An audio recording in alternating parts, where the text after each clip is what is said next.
កំឡោះយើងបានបើកភ្នែកឡើងនៅក្នុងទ្រុងដែកដ៏ត្រជាក់សាច់គេគ្មានសម្លៀកបំពាក់ជាប់ខ្លួនហើយក៏មិនដឹងថាទីនេះជាកន្លែងណានោះដែរពេលសម្លឹងមើលជុំវិញគេក៏បានឃើញទ្រុងដែកជាច្រើនទៀតដែលពោពេញទៅដោយមនុស្សអាប់ហប់រងចាំតែថ្ងៃត្រូវគេលួកធ្វើជាទាស័កប៉ុណ្ណោះប៉ុន្តែជីនហាក់មិនខ្វល់ខ្វាយនឹងរឿងទាំងនេះតតែសោះពេលមាននារីជាចៅម្នាក់យកអាហារមកឲ្យគេគ្រាន់តែក្រោកឈរឡើងរួចហែកទ្រុងបែកនោះចិនយ៉ាងងាយដូចហែកក្រដាសគ្រាន់តែឃើញគេបំបែកដែកយ៉ាងងាយបែបនេះនារីម្នាក់នោះភ័យញ័ររន្ធត់ភឿនខ្លួនព្រោះគិតថាគេច្បាស់ជាសម្លាប់នាងចៅមិនខានប៉ុន្តែជំនួសឲ្យការវាយប្រហារកំឡោះយៀនបែរជាព្យាបាលរបួសឲ្យនាងហើយទើបដឹងការពិតថានាងព្រមធ្វើការឲ្យពួកចៅគឺដោយសារពួកវាចាប់អូនប្រុសនាងធ្វើជាចំណាប់ថ្នាំងឮបែបនេះជីនក៏សម្រេចចិត្តចេញមុខបោះសម្អាតពួកទារិចឆានទាំងនោះឲ្យខ្ទេចនៅទីនេះតែម្ដងគេធាក់ទ្វារហោះប៉ាងទៅបុកចោលទី1ខ្ទាតយ៉ាងឆ្ងាយដោយមិនខ្វល់សូម្បីតែបន្តិចថាខ្លួនឯងកំពុងតែគ្មានសម្លៀកបំពាក់ជាប់ខ្លួននោះទេជីនចាត់ការពួកវាម្ដងម្នាក់យ៉ាងរហ័សបន្សល់ទុកត្រឹមតែគំនររាងកាយពួកចៅដែលដេកដួលថ្មពីស្ពេញដីប៉ុណ្ណោះពួកចៅដែលកំពុងតែតក់ស្លុតគឺគ្មានសង្ឃឹមអាចតទល់បានឡើយល្បឿននិងកម្លាំងរបស់គេគឺស្ថិតក្នុងកម្រិតមួយផ្សេងទៀតបាត់ទៅហើយទីបំផុតគេក៏ឈានជើងទៅដល់មេធំរបស់ពួកវាអ្វីត្បិតតែអាមេនេះត្រូវបានគេចាត់ទុកថាខ្លាំងនៅក្នុងโลกនេះក៏ពិតមែនតែវាមិនហ៊ានសូម្បីតែអ្វីតបតវិញនោះទេពេលឃើញកំឡោះយើងចាត់ការកូនចៅវាឡើងខ្ទេចគ្មានសិលវាបានត្រឹមតែអង្វរសុំសេចក្តីមេត្តាហើយសួរទាំងញ័រមាត់ថាតើគេចង់បានអ្វីឲ្យប្រកបទ្រព្យសម្បត្តិនិងការគំរាមកំហែងលែងជាបញ្ហាទៀតហើយយុវជនយើងបានបោសសម្អាតកូនចៅចោលគ្មានសល់ហើយបកជំហានចូលទៅចិត្តបន្តិចម្ដងមេកុនត្រាញ់ចៅនេះគិតឡើងចេញហើយហេតុអ្វីធម្មពលវិញ្ញាណគេប្រើឡើងកើតហេតុអ្វីបុរសចម្លែកនេះមានកម្លាំងមហាសាលម្លេះជីនគ្រាន់តែសម្លឹងមើលទៅគេដូចជាសត្វល្អិតដ៏គួរឲ្យសង្វេគមួយក្បាលប៉ុណ្ណោះពេលនេះ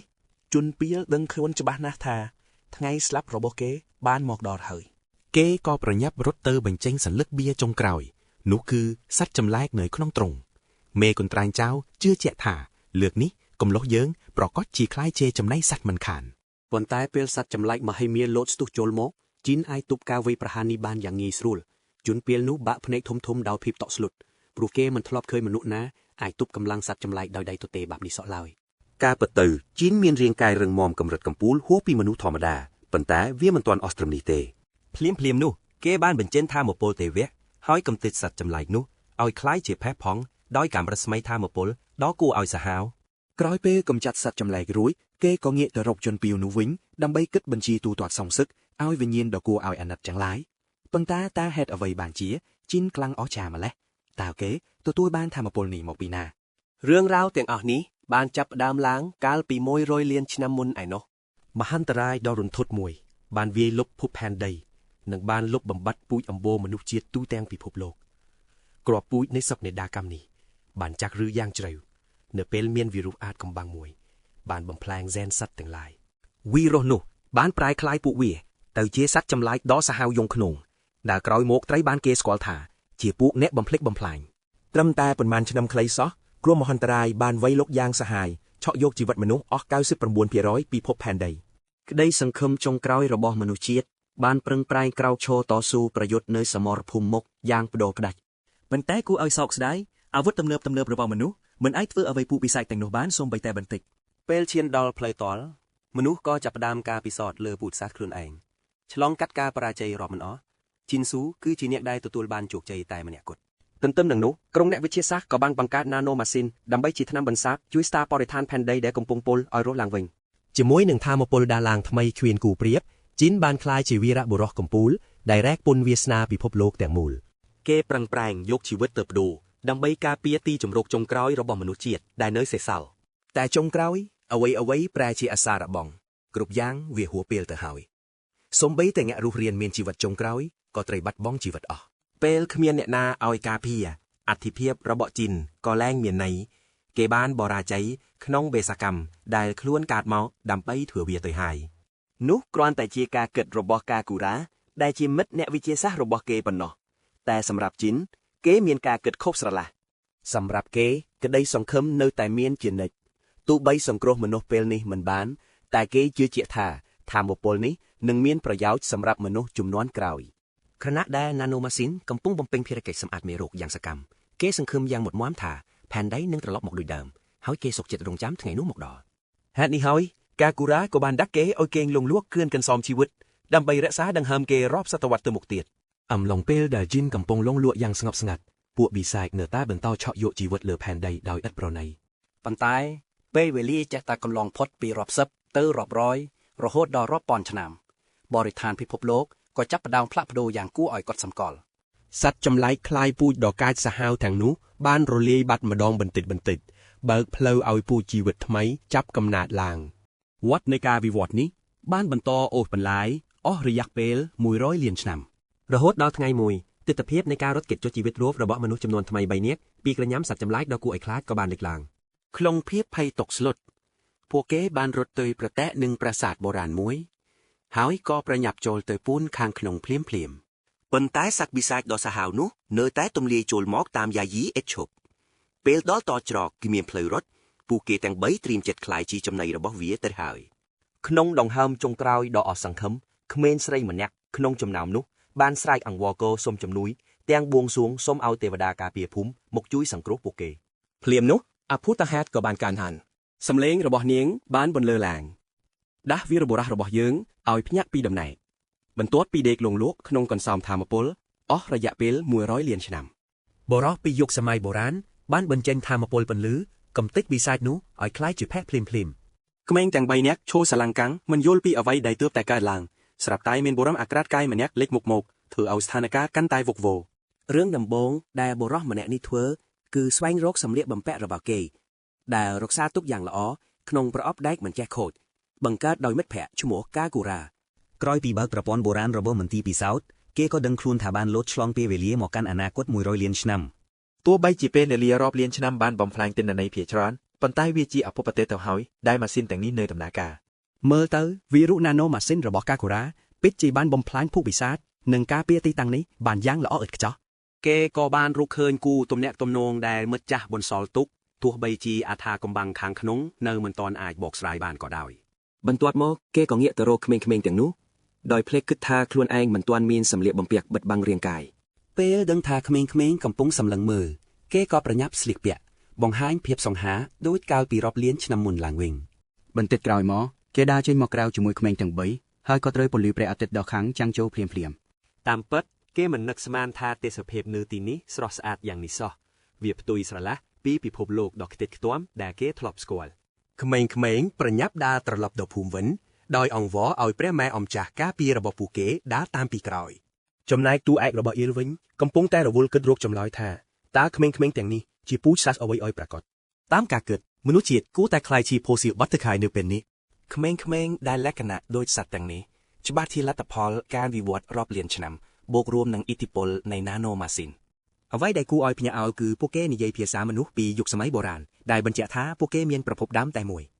គេបានណែនាំខ្លួនថាជីនសាឌូហើយប្រាប់ឲ្យពួកគេហៅតែឈ្មោះខាងមុខបានហើយក្មេងស្រីមានត្រចៀកពូប៉ែក៏តបវិញថានាងឈ្មោះហាកាម៉ាហ្វីលក្មេងប្រុសមុខដូចកូអាឡាឈ្មោះដាន់ប៉ូនិងក្មេងស្រីត្រចៀកឆ្មាឈ្មោះសានឌីហាកាម៉ាមិនចង់ចំណាយពេលយូរក៏ទាញដៃជីនដើរទៅមុខដោយប្រាប់ថាភូមិរបស់នាងនៅជិតនេះហើយនាងប្រញាប់នាំព្រះម៉ែអម្ចាស់អង្គនេះទៅផ្ទះខ្លាំងណាស់ដើម្បីឲ្យគាត់ជួយកម្ចាត់សត្រូវដែលកំពុងវាយប្រហារ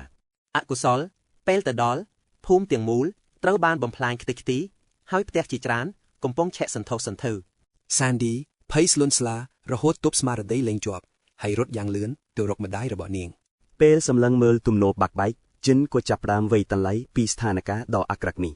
គេសង្កេតឃើញថាទាំងរបងនិងផ្ទះសម្បែងសុទ្ធតែសាងសង់ពីឈើធម្មតាមើលទៅផុយស្រួយមែនតែនចំណុចនេះបញ្ជាក់យ៉ាងច្បាស់ថា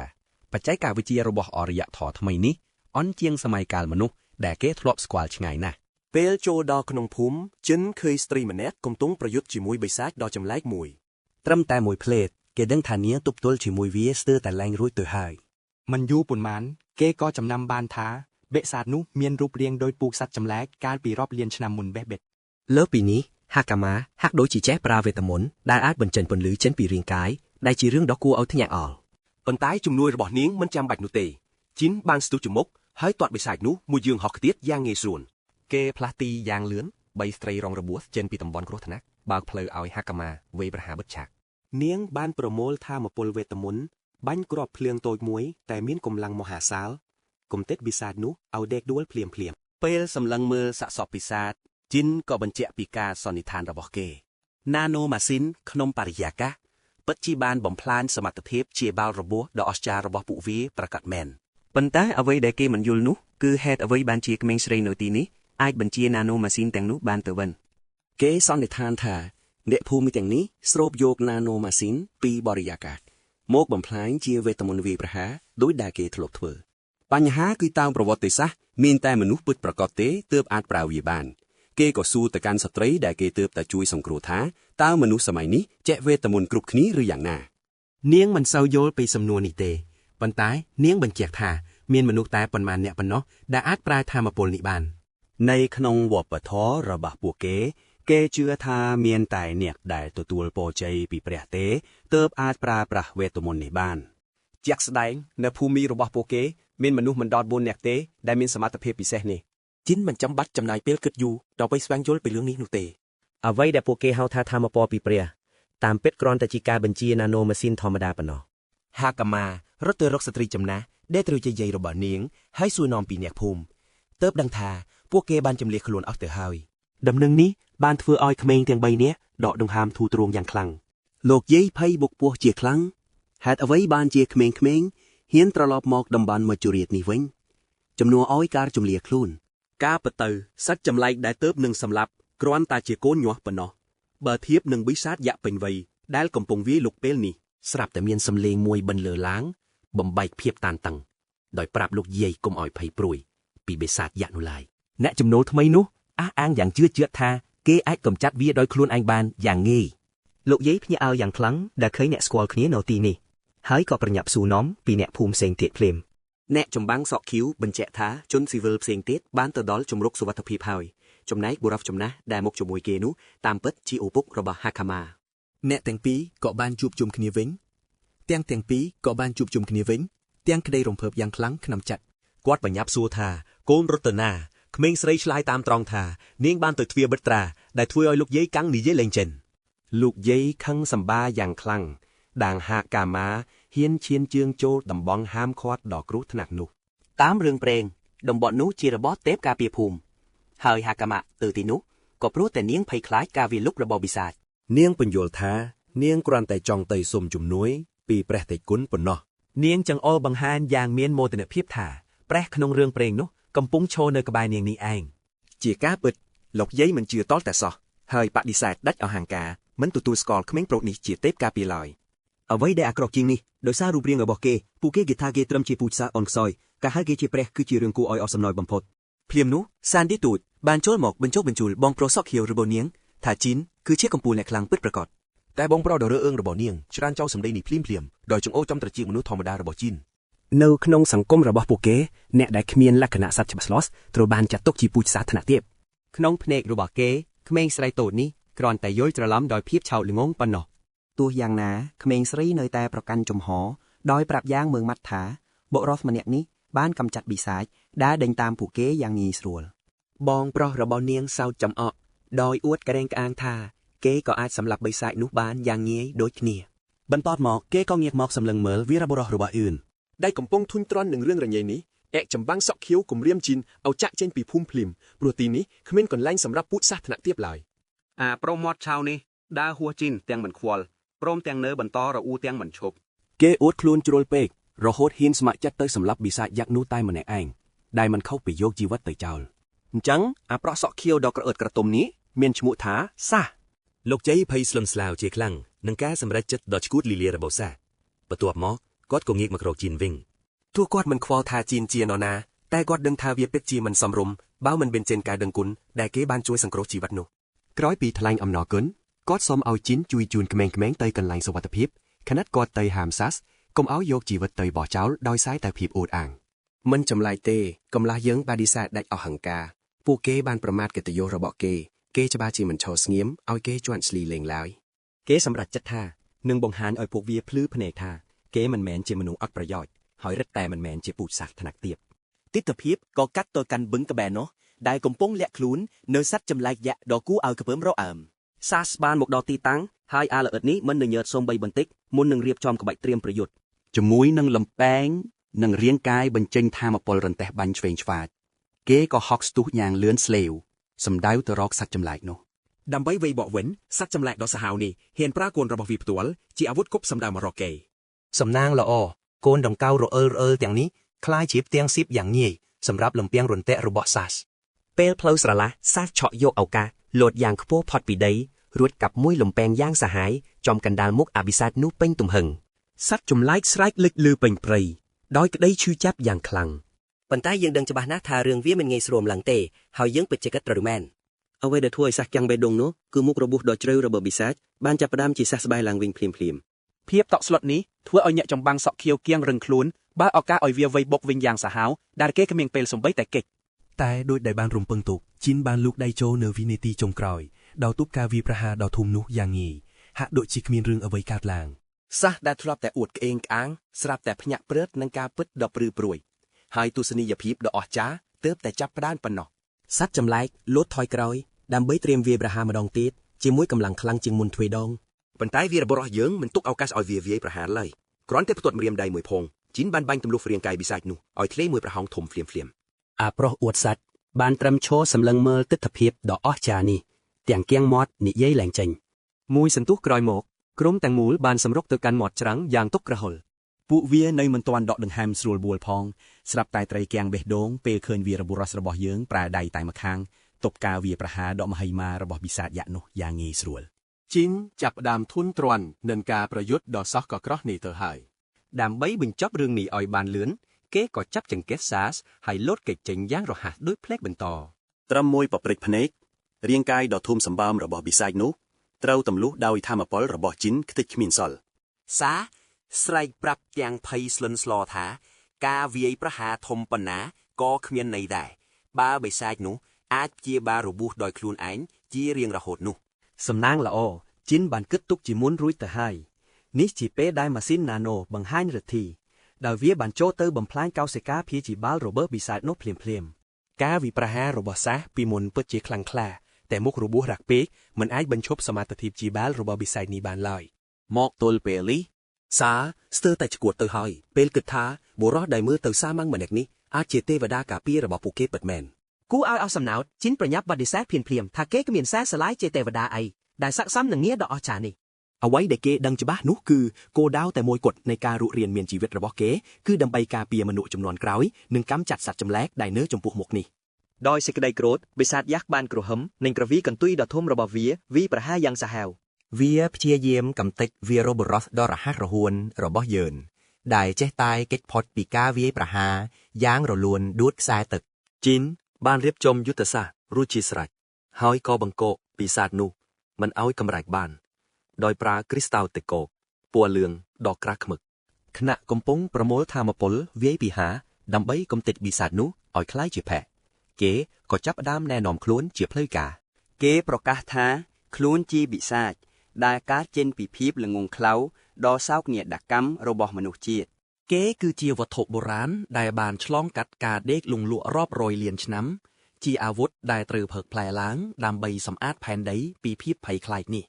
សោសនៅពេលនេះគ្មានកម្លាំងឯណាទៅយល់ពីអ្វីដែលបុរសនេះកំពុងនិយាយនោះទេតែអ្វីដែលគេខ្វល់ពេលនេះគឺថាតើជីនពិតជាអាចធ្វើបានដូចអ្វីដែលគេអួតឬអត់ប្រកាសណាស់ជីនអាចធ្វើបានយ៉ាងណាមិញគេគឺជាលទ្ធផលចុងក្រោយនៃការពិសោធន៍ដ៏សាហាវយង់ក្នុងរាប់មិនអស់ជាអាវុធដ៏មហិមាហួសការស្មានដែលកើតចេញពីប្រវត្តិសាស្ត្រប្រឡាក់ឈាមរបស់មនុស្សជាតិគេគឺជាមនុស្សពិតប្រាកដដំបូងចុងក្រោយនិងតែម្នាក់គត់ដែលនៅសេសសល់និយាយចប់ភ្លាមជីនបញ្ចេញថាមពលវាយប្រហារយ៉ាងសន្ធឹកសន្ធាប់ដុតកំទេចបិសាចនោះភ្លាមកាំរស្មីថាមភូលនោះមានទំហំធំមហិមានិងបាញ់ទម្លុះឡើងទៅលើកាត់បរិកាសផែនដីដល់លំហអាកាសដ៏សែនឆ្ងាយបំផ្លាញរាល់ឱកាសរស់រានរបស់ស្ត្រីទាំងស្រុងពេលដែលបិសាចនោះត្រូវកំទេចក្លាយជាផេះផង់ទៅហើយសាស្គាំងនិយាយឡើងចេញដោយភាពអំនួតកន្លងមករបស់ខ្លួនត្រូវបោកទង្គិចផ្ទៃមុខយ៉ាងចាស់ដៃទន្ទឹមនឹងនោះដោយគ្មាននរណាចាប់អារម្មណ៍មានមនុស្សម្នាក់កំពុងសម្លឹងមើលវីរបុរសរបស់យើងពីក្នុងគុម្ព្រៃនារីអថាកំបាំងនេះត្រូវគេបញ្ជូនមកត្រឹមតែដើម្បីសង្កេតមើលប្រភេទសត្រូវថ្មីដែលលេចមកនៅបឹងនេះប៉ុណ្ណោះនាងបជាមិននឹកស្មានថាខ្លួនមានសំណាងបានឃើញបិសាចមួយប្រភេទផ្សេងទៀតបង្ហាញឫទ្ធិបែបនេះសោះ តាមនាងដឹងសូម្បីតែមេតបកំពូលនៃក្រុមទ័ពសេះបរិសុទ្ធនៅរាជធានីក៏មិនហ៊ានចេញមកតក់ទល់ជាមួយបិសាចយ៉ាក់នេះតែម្នាក់ឯងដែរ ប៉ុន្តែបរោះវ័យក្មេងអាចក្មេងម្នាក់នេះបែរជាធ្វើឲ្យរឿងនេះមើលទៅងាយស្រួលដូចបកជែកទៅវិញ ចានារីរូបនេះរំភើបយ៉ាងខ្លាំងនាងប្រញាប់យកព័ត៌មានដ៏កក្រែកនេះទៅរាយការណ៍ប្រាប់ត្រកូលរបស់នាងវិញ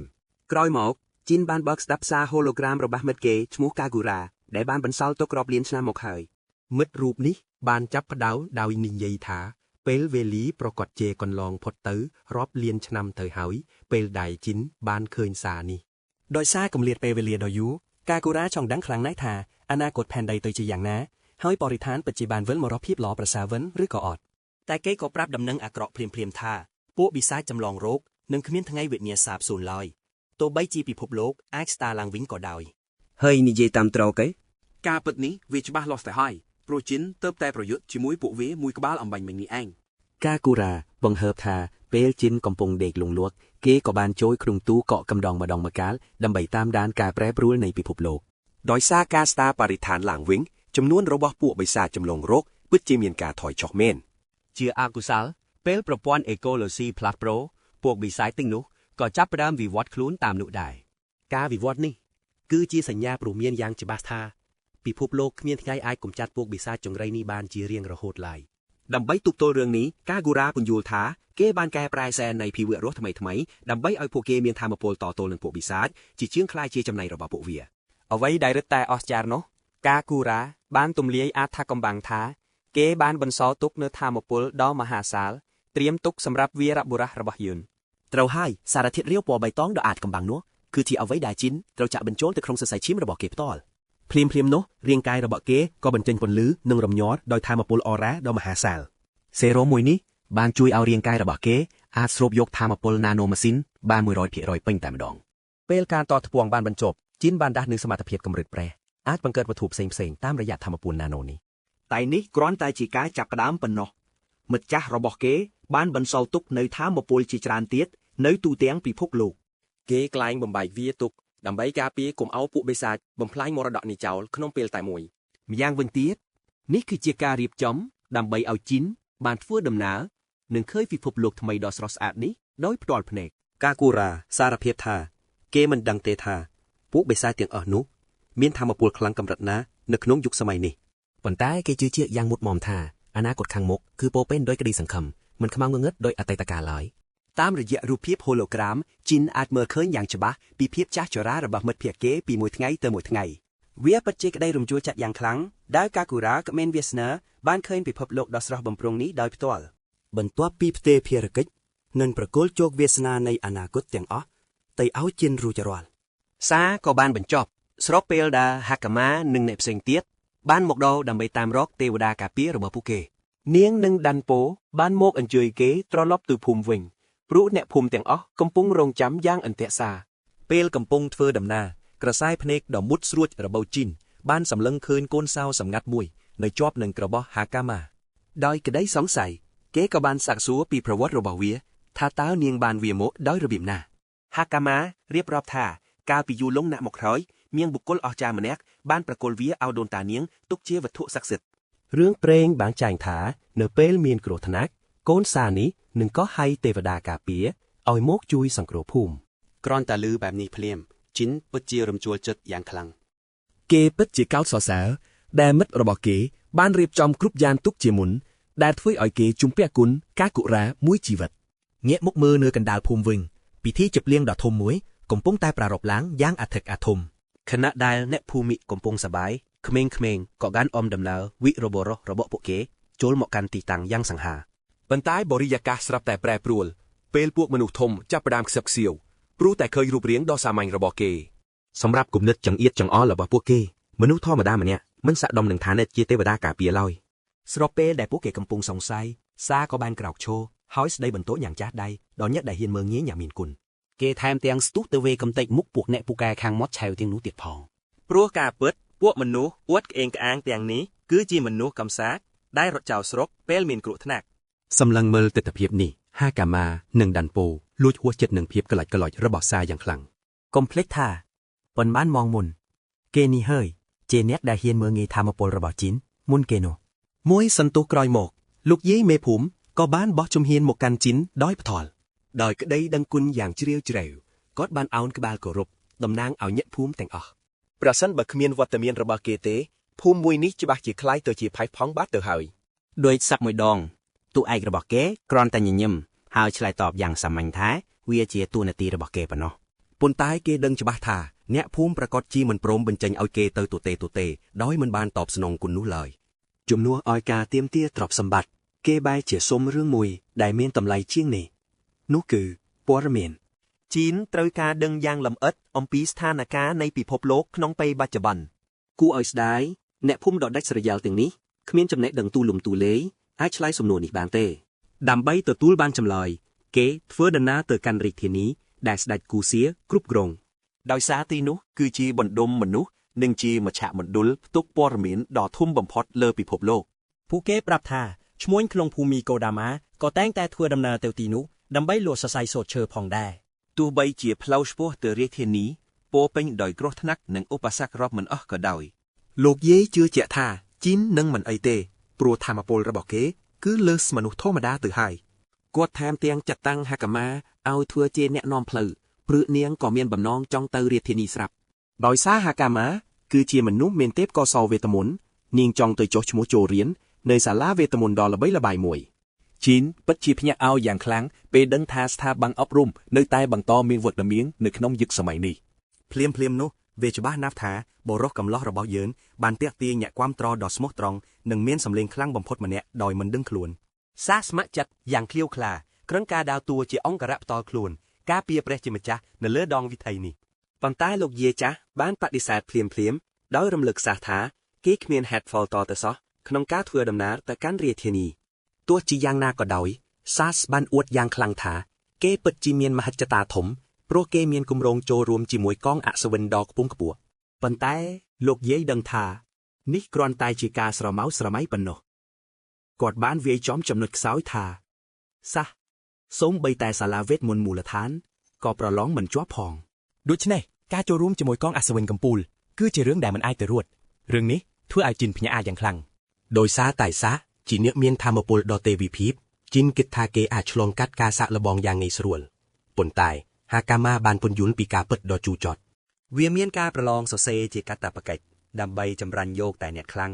ហើយគួរឲ្យសោកស្ដាយសាសគឺជាជនរងគ្រោះនៃភាពល្ងងខ្លៅរបស់ខ្លួនឯងទុកការលេងសើចមួយឡែកជីនចាប់ផ្ដើមមានការចង់ដឹងចង់ឃើញកាន់តែខ្លាំងអំពីថ្នាក់កំពូលដែលគេហៅថាអសវិនបរិសុទ្ធនិយាយពីគូប្រកួតឈុតឆាកក៏បានផ្លាស់ប្ដូរពីភូមិទៅកាន់អសវិនក្នុងអាវក្រោះដ៏រឹងមាំម្នាក់គេកំពុងឈើញាប់ញ័រពេលដឹងថាបិសាចยักษ์ដែលឈ្លានពានភូមិកូដាម៉ាដោយកំទេចចោលទាំងស្រុងទៅហើយអ្នកដែលនាំយកដំណឹងដ៏រន្ធត់នេះគឺជានារីចារកម្មដែលបានលួចមើលការប្រយុទ្ធនៃបឹងពីក្នុងព្រៃនោះឯងអសវិននោះទាមទារឲ្យនាងបញ្ជាក់ការពិតម្ដងទៀតហើយនារីនោះនៅតែអះអាងយ៉ាងមុតមមដោយគ្មានការស្តាក់ស្ទើរឡើយអសវិនបរិសុទ្ធពិតជាមិនអាចជឿទាល់ទេសោះរហូតមកដល់ថ្ងៃនេះគេមិននឹកស្មានសោះថាមាននរណាម្នាក់ក្រៅពីកងកម្លាំងកំពូលរបស់ពួកគេមានធម៌ពលអាចសម្លាប់បិសាចកម្រិតនោះដោយឯកការបានឡើយភ្លាមនៅក្នុងពេលរាយការណ៍បិសាច corruptor មួយក្បាលបានលោតចេញមកវាយប្រហារចារកម្មនារីពីក្រោយខ្នងយ៉ាងទាន់ហន់អសវិននោះបានបញ្ចេញប្រតិកម្មក្នុងល្បឿនផ្លេចបន្តដកដាវកាប់ផ្ដាច់រាងកាយបិសាចនោះជាពីរចំណែកយ៉ាងស្អាតជំនួសឲ្យការដកថយទៅកាន់នគរវិញអសវិននោះបានសម្រេចចិត្តយ៉ាងក្លាហានគេមានការចាប់អារម្មណ៍យ៉ាងខ្លាំងហើយចង់តាមរកជួបបរោះអាថាកំបាំងដែលអាចសម្លាប់សត្វចម្លែកដ៏ធំនោះបានយ៉ាងងាយស្រួលដោយផ្ទាល់ជីនបានភ្ញាក់ពីដំណេកនៅព្រឹកព្រលឹមដ៏ស្រស់បំព្រងស្រូបយកខ្យល់អាកាសដ៏បរិសុទ្ធគេនៅតែពិបាកនឹងជឿថាខ្លួនអាចរីករាយនឹងទិដ្ឋភាពបែបនេះជ្រុងមួយនៃបេះដូងគេសោកស្ដាយដែលមិត្តសម្លាញ់កាគូរ៉ាមិនអាចឃើញវាជាមួយគេក្មេងម្នាក់បានយកសម្លៀកបំពាក់មកឲ្យដោយទទួលសុំឲ្យព្រះជាម្ចាស់ស្លៀកពាក់ឲ្យបានត្រឹមត្រូវនៅក្នុងឈុតបន្ទាប់បុរសកំឡោះរបស់យឿនបានចេញមកឈរនៅជែកភូមិយាយរបស់ហាកាម៉ាបានផ្ដាំឲ្យនាងបំពេញភារកិច្ចជាអ្នកនាំផ្លូវឲ្យបានល្អខណៈដែលសាសកំពុងខឹងសម្បាព្រោះខ្លួនគ្មានឱកាសធ្វើជាអ្នកនាំផ្លូវឲ្យជីនបានចាប់អារម្មណ៍យ៉ាងពិសេសលើគេថែមទាំងសរសើរចលនារបស់សាសដោយសន្យាថានឹងរងចាំការមកដល់របស់គេនៅឯរាជធានីសម្ដីនេះធ្វើឲ្យសាសស្រែកហួររំភើបដោយអ្នកគាំទ្រងាប់ងោដោយជូនពរព្រះជាម្ចាស់ឲ្យជួបតែសំណាងល្អនិងសង្ឃឹមថាគេនឹងជួយមើលថែហាកាម៉ា Hakama ខ្លួនឯងក៏ទៅបានផ្ដាំផ្ញើឲ្យថៃរក្សាខ្លួនហើយនឹងជាមួយនឹងពាក្យជូនពរទាំងនោះដំណើរផ្សំព្រេងរបស់ពួកគេទាំងពីររូបក៏បានចាប់ផ្ដើមនារីវ័យក្មេងនិងបរិះរៀងខ្ពស់សង្ហាបានដើរទន្ទឹមគ្នាឆ្លងកាត់ទិដ្ឋភាពធម្មជាតិដ៏ស្រស់ស្អាតរាប់មិនអស់ Hakama បាននាំគេដើរមើលជុំវិញរហូតដល់ពេលបោះជំរុំជីនក៏បានសួរពីចម្ងាយផ្លូវទៅកាន់រាជធានីតាមមើលទៅត្រូវដើរ4ថ្ងៃទៀតដូច្នេះវាមិនឆ្ងាយដូចចាស់គិតទេប៉ុន្តែនាងពិតជាចង់ដឹងខ្លាំងណាស់ពីមូលហេតុដែលគេចង់ចិនរុករកពិភពលោកនេះដោយបដិសេធមិនព្រមប្រាប់គេឆ្លើយថាវាជាអាថាកំបាំងប៉ុន្តែនៅក្នុងចិត្តជីនដឹងច្បាស់ថាពួកបិសាច Corruptor នៅតែមានជីវិតរស់រានផែកតាមការរៀបរាប់របស់ Kagura ហើយគេថែមទាំងបានប្រជុំមុខនឹងពួកវាប៉ុន្មានក្បាលរួចមកហើយនៅក្នុងយុគសម័យនេះអត្រានៃការបង្កាត់ពូជជាធម្មតារបស់ពួកគួរកើតឡើងតែនៅក្នុងបរិស្ថានដែលត្រូវបានបំផ្លាញនិងបំពុលប៉ុណ្ណោះដែលវាបន្ទុយស្រឡះពីទីនេះទាំងស្រុងនេះមានន័យថាមានអ្វីមួយឬនរណាម្នាក់កំពុងបង្កការផ្លាស់ប្ដូរនៅពីក្រោយខ្នងដែលគេចាំបាច់ត្រូវតែស៊ើបអង្កេត Hakama មានអារម្មណ៍ភ័យខ្លាចពេលឃើញទឹកមុខដ៏មឿងម៉ាត់របស់គេពេលកំពុងគិតដូច្នេះគេក៏សុំទោសនាងភ្លាមជីនយល់ច្បាស់ពីរឿងមួយយុគសម័យនេះមិនទាន់ត្រូវបានគ្រប់គ្រងទាំងស្រុងដោយពពួកបិសាច Corruptor នោះទេសញ្ញានៃការរស់រានមានជីវិតគឺនៅមានយ៉ាងច្បាស់ជុំវិញខ្លួនគោលដៅចម្បងទី1របស់គេគឺការស៊ើបអង្កេតប្រជាជនក្នុងយុគសម័យនេះបន្ទាប់មកទើបចាត់ការពួកបិសាចជាក្រោយការស្រាវជ្រាវពីបិសាចមិនមែនជារឿងពិបាកទេព្រោះគេអាចធ្វើវាបានយ៉ាងងាយក្រៅពីនោះបុរសកំឡោះរបស់យើងចង់ឲ្យមានការផ្លាស់ប្ដូរដោយសុំឲ្យ Hakama ឈប់ហៅគេថាជាព្រះជាម្ចាស់នាងផ្ដល់ការគោរពដល់គេខ្លាំងពេករហូតគេត្រូវបង្ខំឲ្យនាងហៅឈ្មោះជីនធម្មតាទៅបានហើយសម្លេងសម្រាប់ជឿនសេះបានតាក់ទាញចំណាប់អារម្មណ៍ពួកគេទាំងពីរអសវិនបរិសុទ្ធមួយរូបបានមកដល់ជាមួយក្រុមរបស់ខ្លួនដោយស្នើសុំពេលនិយាយជាមួយអ្នកទាំងពីរបុរសម្នាក់នេះមានមុខមាត់ស្រស់សង្ហាដូចព្រះអង្គចាស់ប៉ុន្តែជីនមិនខ្វល់សំបីតែបន្តិចហើយក៏សួរពីអត្តសញ្ញាណរបស់គេចាំតែម្ដងចេញមកពីកងអសវិនបរិសុទ្ធ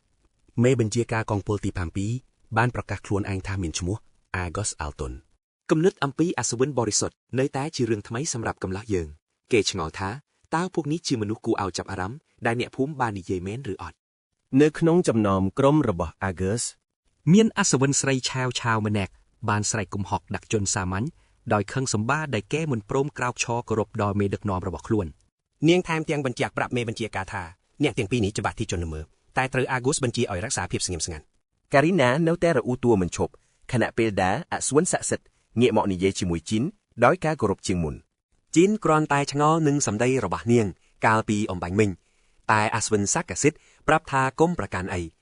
Argos ក៏បដូរប្រធានបទហើយសួរពីប្រវត្តិរបស់គេតើមកពីណាហើយបំរុងនឹងទៅណា Hakama ប្រាប់ថាពួកគេមកពីភូមិកាដាម៉ាហើយកំពុងធ្វើដំណើរឆ្ពោះទៅរាជធានី Karina យកលេសនេះមកវាយរឹកខ្ពស់ហើយចោទប្រកាន់ឯកទាំងពីរថាជាពូជសាសន៍អន់ខ្សោយទៅវិញនាងថែមទាំងធ្វើខ្លួនឆ្លាតវៃហាក់ដូចជាមានប្រាជ្ញាលើសគេពេលដែលទម្លាយរឿងអ្នកភូមិកាដាម៉ាជីនពិតជាចាប់អារម្មណ៍នឹងភាពជឿនលឿននៃពិភពលោកនេះណាស់ពេលឮថាមានកំណត់ត្រាអត្តសញ្ញាណតែ Argos បានកាត់ផ្តាច់ហើយហាម Karina មិនឲ្យទីបដិបដាទៀតតាមពិតទៅគេមើលដឹងថាក្មេងស្រី Hakama កំពុងស្លៀកសម្លៀកបំពាក់ពិសេសរបស់ Kadama ដែលមានតម្លៃខ្ពស់សូម្បីតែនៅរាជធានីក៏ដោយក្មេងៗក្នុងភូមិធម្មតាមិនអាចមានអាវដ៏ប្រណិតបែបនេះស្លៀកឡើយនេះបញ្ជាក់ថាពួកគេពិតជាមកពីទីនោះមែនធ្វើឲ្យនាងតូច Karina បាក់មុខម្ដងទៀតទោះបីជាគេច្បាស់លាស់ពីប្រវត្តិក្មេងស្រីនេះក៏ដោយក៏ Argos នៅតែដកដាវចង្អុលមុខបុរសដែលនៅពីមុខខ្លួនហើយចាត់ទុកថាគេជាមនុស្សគួរឲ្យសង្ស័យបំផុតទី1គេមិនធ្លាប់ឃើញសម្លៀកបំពាក់បែបនេះពីមុនមកទេទើបឆ្ងល់ថាគេជាអ្នកណាយ៉ាងពិតប្រាកដអសវិនស័ក្តិសិទ្ធិបានប្រាប់ថាមានក្រុមចៅព្រៃជាច្រើនកំពុងអុកឡុកតាមផ្លូវពីភូមិកាដាម៉ាទៅរាជធានីគេសង្ស័យថាបុរសនេះអាចជាចរចាប់ជំរិតក្មេងហើយ Hakama គ្រាន់តែជាការសម្ដែងធ្វើជាជនរងគ្រោះប៉ុណ្ណោះក្មេងស្រីតូចព្យាយាមបដិសេធយ៉ាងដាច់អស់ហង្ការតែពួកគេមិនជឿសូម្បីតែមួយម៉ាត់ដោយការខឹងសម្បា Hakama បញ្ចេញធម្មពលវាយប្រហារតែត្រូវដាវវេទមន្តជាច្រើនឡោមព័ទ្ធនាងជំទឺភ្លាមនាងទទួលបានការសរសើរពីអសវិនដែលមានធម្មពលស័ក្តិសិទ្ធិចំណែកជីនក៏លួចស្ងើសរសើរពីភាពខ្លាំងរបស់អសវិនម្នាក់នេះដែរធម្មពលរបស់ Argos មិនធម្មតាឡើយជីនអាចមើលដឹងយ៉ាងច្បាស់ដោយគ្រាន់តែក្រឡេកភ្នែកឥឡូវនេះដោយមានប្រៀបជាងអសវនៈសក្តិសិទ្ធិបានបញ្ជាឲ្យគេបកស្រាយពីប្រវត្តិពិតរបស់ខ្លួនភ្លាមចម្លើយនេះជាអ្នកកំណត់រវាងការរស់និងសេចក្តីស្លាប់តែគ្រាន់តែឮបែបនេះជីនក៏សម្លឹងមើលគេវិញជាមួយកែវភ្នែកដ៏គួរឲ្យខ្លាចបរិយាកាសតានតឹងយ៉ាងខ្លាំង តែទីបំផុតតួឯយើងសម្រេចចិត្តទប់អារម្មណ៍ហើយឆ្លើយតបយ៉ាងខ្លីថាគេមកពីភូមិកាដាម៉ា ការីណាលោតមកតវ៉ាថាគេជាអ្នកកុហកតែអាហ្គូសបែរជាទទួលយកចម្លើយនេះហើយទម្លាក់អាវុធចោះទៅវិញ នេះជាការផ្លាស់ប្ដូរមួយដ៏គួរឲ្យភ្ញាក់អោលព្រោះកាលពីអំបញ្ញមិញគេស្ទើរតែហែកត្របាក់គ្នាទៅហើយ អាសវិនសក្កសិទ្ធអាចដឹងថាគេមិនបានកុហកទេខណៈដែលហាកាម៉ាប្រកាសថាជីនគឺជាទេវតាការពារប្រចាំភូមិរបស់ពួកគេពាក្យថាទេវតាការពារនេះធ្វើឲ្យអាសវិនចាប់អារម្មណ៍បន្តិចតែគេមិនខ្វល់ច្រើនទេហើយក៏ងាកខ្នងរៀបចេញដំណើរគេឡើងជីសេះវិញហើយសំទោសចំពោះភាពឆ្លើយកាលពីមុនអ្វីដែលអាហ្គូសធ្វើកន្លងមកគឺគ្រាន់តែជាទូនីតិប៉ុណ្ណោះមេបញ្ជាការរូបនេះដឹងច្បាស់ថាគេនឹងជួបគ្នាម្ដងទៀតនៅឯរាជធានីនាពេលខាងមុខគេថែមទាំងផ្ដល់ឱកាសឲ្យពួកគេទៅរកគេបានគ្រប់ពេលប្រសិនបើជួបបញ្ហាអ្វីមួយនិយប់គេក៏ប្រញាប់ចេញដំណើរទៅទុកឲ្យការីណាឈរងឿងឆ្ងល់ព្រោះនាងចង់ឃើញការប្រយុទ្ធស៊ីសាច់ហុតឈាមសូម្បីតែជីនក៏អស់សំណោចនឹងចរិតចូលចិត្តរឿងហេតុរបស់នាងដែរនៅក្នុងឈុតបន្ទាប់យើងឃើញក្រុមអាសវិនកំពុងធ្វើដំណើរទៅកាន់គោលដៅរបស់ពួកគេការីណានៅតែខឹងសម្បាមិនបាត់ដោយចង្អុលបង្ហាញថាជីនគួរឲ្យសង្ស័យហើយមិនគួរដោះលែងពូជសាសអន់ខ្សោយនោះឡើយពាក្យថាពូជសាសអន់ខ្សោយនេះធ្វើឲ្យអាហ្គូសទើបផ្ទាល់យ៉ាងខ្លាំងអាហ្គូសក៏សើចចំអកឲ្យនាងដែលមិនដឹងថាអ្នកណាជាអ្នកអន់ខ្សោយពិតប្រាកដរីអាក៏ងក់ក្បាលយល់ស្របធ្វើឲ្យការីណាស្រឡាំងកាំងនាងបានបញ្ជាក់យ៉ាងច្បាស់ថាគម្លាតថាមពលរវាងពួកគេនិងបុរសម្នាក់នោះគឺខុសគ្នាដូចមេឃនឹងដីតាមពិតអាហ្គូសបានព្យាយាមវាយប្រហារដល់ទៅ3ដងឯណាតែរាងកាយរបស់គេមិនព្រមស្ដាប់បញ្ជាទាល់ទេសោះគេដឹងច្បាស់ថាជីនដែលកំពុងលូកហៅប៉ៅនោះត្រៀមខ្លួនវាយបុកវិញយ៉ាងលឿនបើទោះជាគេនៅស្ងៀមក៏ដោយវាជារឿងមួយដែលនឹកស្មានមិនដល់តែតួឯកយើងពិតជាលយមែនតែនពេលនោះអាហ្គូសថែមទាំងព្យាយាមប្រើធម៌ពលស័ក្តិសិទ្ធិទៀតផងតែនៅចំពោះមុខជីនធម៌ពលនោះមិនអាចសូម្បីតែបញ្ចេញមុខក្រៅធ្វើឲ្យការីណាភ័យញ័រខ្លួនស្នៀតដ៏ខ្លាំងដែលធ្លាប់ប្រើលើហាកាម៉ាបែរជាគ្មានឥទ្ធិពលអ្វីសោះទៅលើបុរសម្នាក់នេះរីអាក៏បានសាកល្បងដែរតែមិនបានផលដូចគ្នានេះបញ្ជាក់ថាធម៌ពលរបស់ជីនគឺស្ថិតនៅកម្រិតកំពូលដូចជាបិសាចអញ្ចឹងសមត្ថភាពដ៏គួរឲ្យខ្លាចបែបនេះក្នុងក្រសែភ្នែកអាហ្គូសមានតែមេបញ្ជាការកំទូលនៃកងទ័ពអាសវិនប៉ុណ្ណោះទើបអាចធ្វើបានរីអានិងការីណាដកដង្ហើមធំនាងល្ងងខ្លៅនេះមិនបានដឹងសោះឡើយថាពួកគេខ្សោយជាងគេកម្រិតណានៅពេលនោះអាហ្គូសបញ្ជាក់ប្រាប់ថាពួកគេទើបតែជួបនឹងបិសាចដ៏គួរឲ្យខ្លាចហើយវាមិនអីទេដែលការីណាធ្វើខុសព្រោះនាងទើបតែចូលក្រុមថ្មីចំណែកអ្នកដែលសម្លាប់ជនក្បត់នៅឯភូមិកាដាម៉ានោះអាហ្គូសសង្ស័យថាគឺពិតជាបរិសម្នាក់នេះហើយការីណាគិតថាស្ថានភាពនេះពិតជាគ្រោះថ្នាក់តែមេបញ្ជាការដ៏ឆ្លាតវៃយល់ថាការវាយប្រហារមនុស្សដែលយើងមិនស្គាល់ប្រវត្តិទើបជារឿងដែលគ្រោះថ្នាក់បំផុតគាត់ក៏គិតថាជីនពិតជាស្ងប់ស្ងាត់ល្អណាស់ទោះបីជាមិនសូវបញ្ចេញសកម្មភាពក៏ដោយគោលដៅបន្ទាប់របស់ពួកគេគឺត្រឡប់ទៅរាជធានីវិញព្រោះទីនេះមិនត្រូវការវត្តមានរបស់ពួកគេទេមុនពេលចាក់ចេញពួកគេឯកភាពគ្នាថានឹងរាយការណ៍ប្រាប់សមាគមអំពីបញ្ហាក្រុមចៅព្រៃទាំងនោះអាកាសនៅតែស្ញប់ស្ញែងនឹងបុរសអាយកំបាំងដែលប្រៀបដូចជាទេវតាការពារភូមិកាដាម៉ាបើសឹងជាឯកទាញបុរសនេះមកជាសម្ព័ន្ធមិត្តបានបញ្ហាធំក្នុងប្រទេសច្បាស់ជាដោះស្រាយចេញមិនខានងាកមកមើលតួឯកយើងវិញពេលនេះកំពុងធ្វើដំណើរជាមួយហាកាម៉ាដែលរំលឹកពីមនុស្សគួរឲ្យចាប់អារម្មណ៍កាលពីថ្ងៃមុនជីនឆ្ងល់ថាតើកំពូលអស្រតិកទាំងអស់សុទ្ធតែមានធម៌ពលខ្លាំងក្លាដូចអ្នកដែលគេបានជួបដែរឬអត់ប៉ុន្តែហាកាម៉ាបញ្ជាក់ច្បាស់ថាអាកាសគឺជាបុគ្គលដ៏ឆ្នើមម្នាក់ក្នុងចំណោមទ័ពអសរិតមានតែអ្នកខ្លាំងបំផុតប៉ុណ្ណោះទើបអាចក្លាយជាមេដឹកនាំបានហើយអាកាសគឺឈរនៅកំពូលតារាងតែម្ដងនាងថែមទាំងធ្វើកាយវិការរៀបរាប់ពីល្បឿននៃការប្រើវិជ្ជាវិញ្ញាណរបស់គេ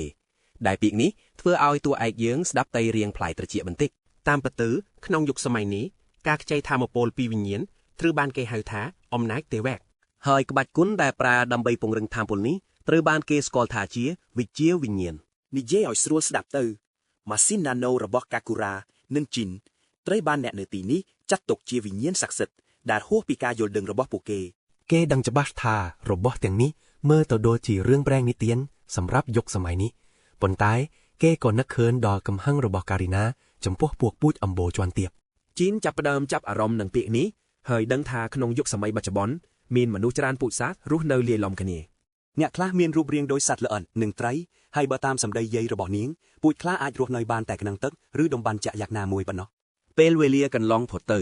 អ្វីក៏ប្រែប្រួលដោយសារតែពួកគេត្រូវវិវត្តខ្លួនដើម្បីបន្សាំទៅនឹងបរិស្ថានរស់នៅ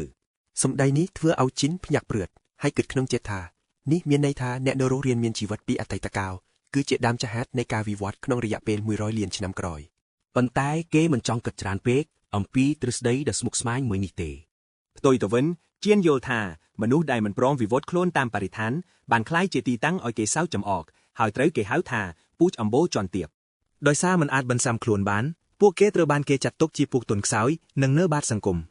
សង្គមមើលងាយពួកគេហើយថែមទាំងលោកពួកគេជាទេសករទៀតផង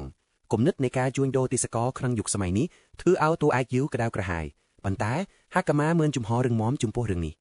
នាងញញឹមហើយអះអាងច្បាស់ថាវាមិនមានអ្វីខុសគ្នាប៉ុន្មានទេរវាងពួកសាសដតីនិងពួកអម្បូរជាន់ទាបនោះ នាងមិនយល់សោះថាហេតុអ្វីមនុស្សត្រូវមើលងាយអ្នកដទៃត្រឹមតែព្រោះគេមានលក្ខណៈខុសប្លែកពីខ្លួននោះ មនុស្សម្នាក់សុទ្ធតែមានចំណុចប្លែករៀងៗខ្លួន ឮសម្ដីដ៏ចាស់ទុំនេះជីនពិតជាស្ញប់ស្ញែងនឹងទឹកចិត្តរបស់ក្មេងស្រីតូចនេះណាស់កំពុងតែដើរសុកស្រាប់តែមានមនុស្សម្នាក់លេចមកក្នុងសភាពរងរបួសយ៉ាងធ្ងន់ធ្ងរ ក្មេងនោះដួលដេកលើដីហើយស្រែកអង្វរឲ្យពួកគេជួយសង្គ្រោះ ហាកាម៉ាប្រញាប់រត់ទៅមើលចំណែកជីនឈរសង្កេតយ៉ាងល្អិតល្អន់ទើបដឹងថាក្មេងនេះគ្មានលក្ខណៈដូចសត្វទេគឺប្រហែលជាពូជមនុស្សធម្មតា ស្នាមជាមពេញខ្លួនពីកលចុងជើងរបួសបែបនេះមិនមែនជារឿងចៃដន្យធម្មតាទេ ហាកាម៉ាខំប្រឹងលើកក្មេងនោះឡើងខណៈជីនបញ្ចេញថាមពលដើម្បីត្រៀមជាបាលរបួសឲ្យ ប៉ុន្តែអារម្មណ៍អាណិតក៏រលាបាត់ក្មេងនោះស្រាប់តែដកកាំបិតមកសង្កត់កហាកាម៉ាហើយគំរាមសម្លាប់នាងចោលបើជីនហ៊ានគម្រើកសូមបីតែបន្តិច ស្ថានភាពប្រែប្រួលលឿនដូចភ្លេចបន្តខុសស្រឡះពីការគិតរបស់តួឯកយើង ពេលនេះគេដឹងច្បាស់ហើយថាវាគឺជាអន្ទាក់តាំងពីដំបូងមកម្លេះគេប្រញាប់ប្រើខ្សែភ្នែកស្កែនមើលជុំវិញដើម្បីរាវរកសត្រូវដែលលេះខ្លួន ស្រាប់តែមានបរិបម្នាក់លេចរៀងចេញពីភាពទទេស្អាតហើយពោលសរសើរក្មេងនោះដែលបានធ្វើតាមផែនការយ៉ាងល្អឥតគិតចោះ ជំនាញអារូបីនេះត្រូវគេស្គាល់ថាជាការបំបាំងកាយបែបការមោះឡាស់វាដំណើរការបានដោយសារម៉ាស៊ីនណាណូស្រូបយករូបភាពជំវិញខ្លួនបង្កើតបានជាអាវធំបំបាំងកាយយ៉ាងជិតឈឹងចំណុចខ្សោយតែមួយគត់គឺការបំបាំងកាយនឹងរលាយបាត់នៅពេលមានចលនាប៉ុន្តែពួកនេះប្រើវាបានយ៉ាងស្ទាត់ជំនាញមេកន្ត្រាញចាប់ផ្ដើមបញ្ចេញចរិតពីលដោយហៅជីនថាជាពូជអម្បូរជាន់ទាបតែបែរជាមានសម្លៀកបំពាក់ល្អស្លៀកទៅវិញវាក៏សួរនាំពីប្រភពដើមរបស់ជីនតែតួឯកយើងរក្សាទឹកមុខស្ងប់ស្ងាត់ដោយទឹកកកមិនខ្ចីម៉ាត់តបតស៊ូមបីមួយម៉ាត់ហាកាម៉ាស្រែកឲ្យគេដោយក្តីបារម្ភខណៈមេក្រុមចៅគំរាមសម្លាប់នាងបើគេហ៊ានគំរែកហាកាម៉ាសម្រេចចិត្តបញ្ចេញថាមពលតទល់ប៉ុន្តែជីនស្រែកគំហុកខាត់នាងភ្លាមគេមិនចង់ឲ្យក្មេងស្រីតូចនេះប្រើប្រាស់ថាមពលដ៏គ្រោះថ្នាក់នេះទៅលើមនុស្សនោះទេក្មេងតូចភ័យរណ្ដុតធ្វើអ្វីមិនត្រូវចំណែកឯមេក្រុមចៅវិញកំពុងតែត្រេកអរញញឹមបិទមាត់មិនជិតពេលដឹងថានាងក៏មានអំណាចទេវៈដែរនោះពួកវាស៊ូជីនថាអាចប្រើថាមពលបែបនេះបានដែរឬទេប៉ុន្តែប្រុសសង្ហារបស់យើងកំពុងតែចាំងលេងសើចបន្តិចទើបគេធ្វើខ្លួនជាតួអង្គអាថាកំបាំងទុកឲ្យពួកវាឆ្ងល់លេងសិនដោយសារតែក្តីក្រហាយអាតួពីលម្នាក់ក៏ទាត់គេឲ្យដួលដើម្បីប្រមានឲ្យស្គាល់តួនាទីជាពូជជាន់ទាបប៉ុន្តែមេរបស់វាមិនពេញចិត្តទេដែលកូនចៅហ៊ានធ្វើឲ្យខូចខាតដល់ទំនិញតម្លៃថ្លៃរបស់ខ្លួនបែបនេះតែទោះជាយ៉ាងណាពួកវាក៏មិនសង្ឃឹមថាអាចលោកពូជជាន់ទាបនេះបានតម្លៃខ្ពស់នោះដែរពួកវាមិនខ្ចីគិតដល់ផងថាជីនអាចមានថាមពលកម្រិតព្រះដោយសារតែកាយវិការខាងក្រៅរបស់គេមើលទៅទន់ខ្សោយពេកក្នុងពេលជាមួយគ្នានោះហាកាម៉ាទើបតែភ្ញាក់ខ្លួនព្រឺថាពួកនេះហើយជាក្រុមចៅនិងពួកជួញដូរដែលអាហ្គឹសធ្លាប់បានប្រមានកន្លងមកមេក្លោងចៅបានបញ្ចេញមន្តអាគមសម្ដៅចាត់ការនារីនោះមុនចំណែកឯហាកាម៉ាកំពុងភ័យញ័ររន្ធត់ព្រួយបារម្ភពីខ្សែជីវិតដែលត្រូវធ្លាក់ខ្លួនជាទេសករកាត់ចូលមកដល់ឈុតបន្ទាប់ជីនស្រាប់តែទៅដាស់នាងពីដំណេកយ៉ាងគួរឲ្យអស់សំណោចបំផុតពេលនេះតួឯកយើងកំពុងតែនៅខ្លួនទទេស្អាតព្រោះពួកចៅបានលួចយកសម្ភារៈកម្រិតខ្ពស់របស់គេអស់រលីងដោយបន្សល់ទុកត្រឹមតែខោក្នុងមួយប៉ុណ្ណោះចំណែកហាកាម៉ាវិញមិនអីនោះទេតែនាងកំពុងតែឆ្ងល់ថាតើពួកគេកំពុងនៅទីណាទីនេះមើលទៅដូចជាគុកងងឹតសម្រាប់ឃុំឃាំងទេសករអញ្ចឹងជីនបានពន្យល់ថាទីនេះគឺជាសម្បុករបស់ពួកចោរព្រៃព្រមទាំងចង្កូលទៅកាន់អ្នកដែលត្រូវគេចាប់មកមុនពួកគេទៀតផងអ្នកទោសទាំងអស់នោះមើលទៅពិតជាគួរឲ្យសង្វេគណាស់ភាគច្រើននៃពួកគេគឺជាពូជអម្បូរកម្រិតទាបដែលគ្មានថាមពលតទល់ទោះបរិយាកាសកំពុងតែតានតឹងក៏រឿងដ៏គួរឲ្យអស់សំណើចគឺហាកាម៉ាបែរជាឆ្ងល់ថាហេតុអ្វីកំឡោះម្នាក់នេះឈរបញ្ចិនដើមទ្រូងទទេស្អាតបែបនេះទៅវិញជីនបានរៀបរាប់ថាពួកសត្រូវធ្លាប់បានឆក់យកគ្រប់យ៉ាងពីគេត្រឹមតែព្រោះគេមានរូបរាងខុសប្លែកប៉ុន្តែអ្វីដែលព្រឺឲ្យនាងស្ងែកសរសើរនោះគឺមោទនភាពដ៏មុតមមរបស់បុរសម្នាក់នេះ ទូបៃជាគ្មានអាវក្របជាប់ប្រានក៏ដោយ មើលទៅភាពសាមញ្ញបែបនេះហើយទើបសាកសមនឹងជីនបំខុតតែទោះជាយ៉ាងណាអ្វីដែលនាងឆ្ងល់ជាងគេនោះគឺហេតុអ្វីបានជាគេមិនបញ្ចេញធម៌ពលវាយបកកំទេចពួកវាភ្លាមកាលពីពេលនោះ ជាមួយនឹងកម្លាំងកម្រិតប្រេះរបស់គេពិតជាអាចលុបបំបាត់ពួកវាឲ្យស្ទេចជាផេះត្រឹមតែមួយប៉ព្រិចភ្នែកប៉ុណ្ណោះ មិនទាន់ទាំងបានហើបមាន់តបផងពូអក៏បានរុញទ្វារចូលមកព្រមជាមួយអាហារពេលព្រឹកពេលឃើញពួកគេដឹងខ្លួនហើយនាងក៏ប្រញាប់រៀបចំអាហារជូនយ៉ាងរ៉ន ហាកម្មាកំពុងតែឆែកកំហឹងប៉ុន្តែពូអាហាក់មិនខ្វល់ថានឹងត្រូវគេស្អប់ឡើយព្រោះនាងមិនដែលរំពឹងថានឹងទទួលបានការអភ័យទោសពីដំបូងមកលះស្រីក្រមុំដ៏បរិសុទ្ធមានអារម្មណ៍ធន់ថប់តែជីនស្រាប់តែធ្វើឲ្យនារីសខៀវកាំងស្ដោកដោយការសរសើរថានាងជាមនុស្សចិត្តល្អទៅវិញពាក្យនេះបានវាប្រហារអារម្មណ៍ជនរងគ្រោះខ្លាំងក្លាយឲ្យភ្ញាក់ព្រឺត តាមការពិតទៅជីនបានបញ្យល់ថាមនុស្សអាក្រក់ពិតប្រាកដគឺមិនខ្វល់សំបីតែបន្តិចថាតើមានអ្នកណាស្អប់ខ្លួនឬខ្លួនស័ក្តិសមនឹងទទួលការលើកលែងទោសនោះទេ ត្រឹមតែការដោយពូអានៅចេះខ្វល់ខ្វាយពីរឿងទាំងអស់នេះវាជារឿងគ្រប់គ្រាន់ទៅហើយដើម្បីបញ្ជាក់ថានាងនៅមានបេះដូងបរិសុទ្ធ ទុកការវែកញែករឿងនេះសិនងាកមកមើលបរោះខោស្លីបរបស់យើងវិញពេលនេះគេឡើងចង់អង្គុយធ្វើសមាធិទៀតហើយគឺដល់ម៉ោងត្រូវបញ្ចេញធម៌ពលពិតប្រាកដម្ដង គេបានយកដៃចាប់ក្របួចចម្រឹងដែកហើយប្រើកម្លាំងបាយសុទ្ធសាធកាច់បំបាក់របាំងគុកដ៏រឹងមាំនោះឲ្យកោងវាកដើម្បីបើកផ្លូវចេញយ៉ាងងាយស្រួលបំផុត ពូអាឈរគៀងធ្មឹងស្ទើរមិនជឿនឹងភ្នែកខ្លួនឯងចំពោះទិដ្ឋភាពអំបញ្ញមឹងតែការពិតទៅជីនបានសម្ងំរងចាំនាងតាំងពីដើមទីមកម្ល៉េះដើម្បីលួចនិយាយគ្នាជាឯកជន ក្មេងស្រីសុកខៀវកំពុងតែឆ្ងល់យ៉ាងខ្លាំងប៉ុន្តែជីនបានដឹងរួចទៅហើយថានាងត្រូវគេគំរាមកំហែងឲ្យធ្វើការព្រោះមានមនុស្សជាទីស្រឡាញ់របស់នាងកំពុងជាប់ឃុំនៅទីនេះ ពូអាភ័យញាប់ញ័រយ៉ាងខ្លាំងដែលការទីរបស់គេត្រឹមត្រូវឥតខ្ចោះបែបនេះ គេថែមទៀងជួយព្យាបាលរបួសឲ្យនាងទៀតផងព្រមទាំងបញ្ជាក់ថាហេតុផលតែមួយគត់ដែលគេព្រមចេញបោកគឺដោយសារគេដឹងថារបួសរបស់នាងគឺជាការពិត ពួកមនុស្សអាក្រក់មិនដែលវាយធ្វើបែបកូនចៅខ្លួនឯងរហូតដល់រៀបនឹងស្លាប់បែបនេះឡើយ នេះហើយជាមូលហេតុដែលគេដឹងភ្លាមថាពូអាត្រូវគេគំរាមកំហែងនិងបង្ខំឲ្យធ្វើការសម្ដីរបស់ជីនធ្វើឲ្យនាងមានអារម្មណ៍ខុសយ៉ាងខ្លាំងរហូតយល់ព្រមប្រាប់ការពិតថាប្អូនប្រុសរបស់នាងត្រូវពួកមនុស្សអាក្រក់ទាំងនោះចាប់ខ្លួនទៅពួកវាចេះតែគំរាមលក់ក្មេងប្រុសនោះទៅក្រៅប្រទេសបាននាងហ៊ានប្រឆាំងហើយនាងនឹងមិនអាចជួបមុខគេជារៀងរហូត ភូអាទុនជង្គង់យំរៀបរាប់ថាសំបីតែឪពុកម្ដាយនាងក៏ត្រូវពួកវាសម្លាប់ចោលដែរដូច្នេះប្អូនប្រុសគឺជាសាច់ញាតិតែមួយគត់ដែលនៅសល់ គ្រាន់តែបានឮសាច់រឿងរបស់នាងភ្លាមកំហឹងរបស់បរិសម្នាក់នេះក៏ចាប់ដើមឆែកឡើងយ៉ាងសន្ធោសន្ធៅជីនខឹងសម្បាយ៉ាងខ្លាំងហើយពេលនេះហាកាម៉ាទើបតែយល់ថាហេតុអ្វីបានជាគេព្រមឲ្យស្ត្រីចាប់ខ្លួនងាយបែបនេះគោលដៅរបស់គេគឺចង់សង្គ្រោះមនុស្សទាំងនេះប៉ុន្តែគេក៏ដឹងច្បាស់ថាពួកមនុស្សអាក្រក់គឺរឹងរូសនិងគួរឲ្យរំខានបំផុត ការបណ្ដោយឲ្យពួកវារួចខ្លួនសូម្បីតែម្នាក់នឹងនាំឲ្យមានមហន្តរាយនៅថ្ងៃក្រោយព្រោះពួកវាអាចសន្សំកម្លាំងនិងបង្កើតបញ្ហាម្ដងទៀត សរុបមកគេចង់កំទេចពួកកាកសំណល់ទាំងនេះឲ្យខ្ទេចហើយគេក៏ចាប់ផ្ដើមវាយប្រហារសត្រូវរាងសត្វនោះពីក្រោយយ៉ាងចាស់ដៃតែម្ដង ពេលផ្លូវបាក់ចំហហើយហ្គោជូសាទូរុមានបំណងចង់ឲ្យពួកមនុស្សថោកទាបទាំងនេះឲ្យខ្ទេចជាបំណែកជីនយល់ច្បាស់ពីចិត្តគំនិតរបស់ពួកមនុស្សអាក្រក់ជាងនរណាទាំងអស់លើលោកយើងនឹងយល់ពីរឿងនេះកាលបើយើងត្រឡប់ទៅកាន់អតីតកាល100លានឆ្នាំមុនពេលដែលអរិយាធម៌មនុស្សជាតិឈានដល់ចំណុចកំពូលនៃបច្ចេកជាតិក្មេងប្រុសនៅពេលនោះត្រូវគេវាយដំនិងគ្មានសល់អ្វីទាំងអស់គំនិតដំបូងរបស់គេគឺការកោតសរសើរយុត្តិធម៌នៅលើលោកប៉ុន្តែវាក៏អមមកជាមួយនៅការពិតដ៏គួរឲ្យខ្លាចមួយផងដែរ ពិភពលោកដែលត្រូវការយុត្តិធម៌គឺជាពិភពលោកដែលពោពេញទៅដោយមនុស្សអាក្រក់យ៉ាងច្រើនសន្ធឹកសន្ធាប់មិនខាន ជាឧទាហរណ៍ដូចជាអ្នកដែលចង់តាមប្រមាញ់រូបគេផ្ទាល់ការរស់នៅជាមនុស្សធម្មតាគឺជារឿងមួយដែលគួរឲ្យកោតសរសើរបំផុតទៅហើយ ប៉ុន្តែក្នុងបរិយាកាសដែលគេធំដឹងក្តីក្មេងប្រុសម្នាក់នេះមិនដែលស្គាល់សន្តិភាពដែលខ្លួនធ្លាប់ប៉ងប្រាថ្នាម្ដងណាឡើយ ដូច្នេះចំពោះអ្នកដែលហ៊ានមករឿងគេជីនបានកំទេចពួកវាដោយធម៌ពលដ៏មហាសាលបំបាក់ឆ្អឹងនិងបំផ្លាញពួកវាចោលអស់ជាច្រើនឆ្នាំមកហើយ គេបានកម្ចាត់មនុស្សអាក្រក់នៅគ្រប់ទីកន្លែងដែលគេទៅដោយបន្តកំទេចពួកអ្នកដែលហ៊ានបំផ្លាញសន្តិភាពរបស់ពិភពលោកដែលគ្មានប្រណី រហូតដល់ថ្ងៃមួយមានបុរសអាធរកំបាំងម្នាក់បានលេចមុខមកហើយបានផ្ដល់នៅជំរើសដល់ថ្មីស្រឡាំងមួយដល់គេគាត់ជឿជាក់យ៉ាងមុតមមថាជីនពិតជាបានចាប់កំណើតខុសពិភពលោកហើយព្រឹត្តិការណ៍នោះក៏បាននាំយើងត្រឡប់មកកាន់ពេលវេលាបច្ចុប្បន្នវិញ ពេលនេះកំឡោះរបស់យើងកំពុងបោះជំហានយ៉ាងអង្អាចពោពេញដោយអំណាចសម្ដៅទៅកម្ចាត់ពួកមនុស្សកំសាកដែលហ៊ានឈរនៅចំពោះមុខ ឆ្លងកាត់គំនួរសាកសពរាប់មិនអស់បុរសម្នាក់នេះមិនខ្ជិះខ្ជាពេលឆ្លើយសំណួរឡើយគេបានចាប់បោះសត្រូវម្នាក់សម្ដៅទៅហ្វួងកូនចៅដែលនៅសេសសយ៉ាងសាហាវ គ្រាន់តែសត្រូវម្នាក់លោកដៃចាប់ វីរៈបុរសរបស់យើងក៏ហោះទៅទាត់ភ្លេកបន្តផ្ដាច់សង្ខារម្នាក់ទៀតក្នុងមួយប្រព្រឹត្តភ្លេក ឈុតឆាកនេះធ្វើឲ្យសត្រូវដែលនៅសល់ភ័យញ័រចម្ប្របជីនបានធាក់ទម្លុះចិញ្ចៀងខ្ទេចខ្ទីមើលទៅប្រៀបដូចជាបិសាចកំណាតដែលគ្មានថ្ងៃបញ្ឈប់ ដោយក្តីភ័យខ្លាចជននោះព្យាយាមរត់គេចខ្លួនប៉ុន្តែវាហួសពេលទៅហើយ សំឡេងស្រែកធ្ងរយ៉ាងវេទនាបានបន្លឺដល់ជាន់ក្រោម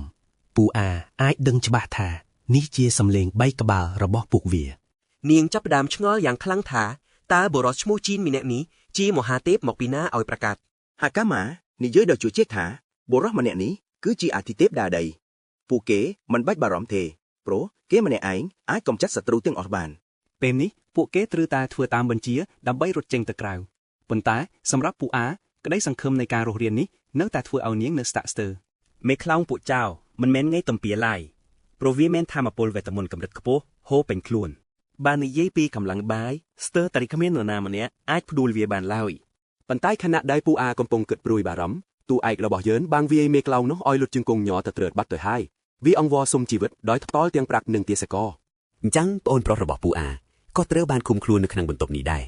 គ្រាន់តែលើពាក្យថាទាសករជីនខឹងសម្បាយយ៉ាងខ្លាំងគេបានកំទេចកូនចៅវាម្នាក់ទៀតនៅនឹងមុខធ្វើឲ្យម្ចាស់ចៅភ័យស្លន់ស្លរកនឹកអ្វីមិនឃើញ សូម្បីតែវេទមន្តវិញ្ញាណរបស់វាក៏រលាយសូន្យនៅចំពោះមុខអូរ៉ាដ៏មហិមារបស់បុរសម្នាក់នេះ ប៉ុន្តែអ្វីដែលរឹតតែអាកំបាំងនោះគឺតាជីនទទួលបានកម្លាំងដ៏មហាសាលនេះពីណា គួរឲ្យអោសសំណោចតួឯកយើងចាត់ទុកវាត្រឹមជាការសំដៅប៉ុណ្ណោះព្រោះមនុស្សអាក្រក់ពិតប្រាកដតែងតែចេះរត់យកព្រៀបពេលដឹងថាខ្លួនឯងស៊ូមិនរួច ប៉ុន្តែមេចៅនិងកូនចៅរបស់វាគឺជាពួកអួតអាងដែលមិនស្គាល់មេឃមិនស្គាល់ដី ពួកវាសម្លឹងមើលងាយអ្នកដតីដោយគិតថាខ្លួនឯងអាចឈ្នះ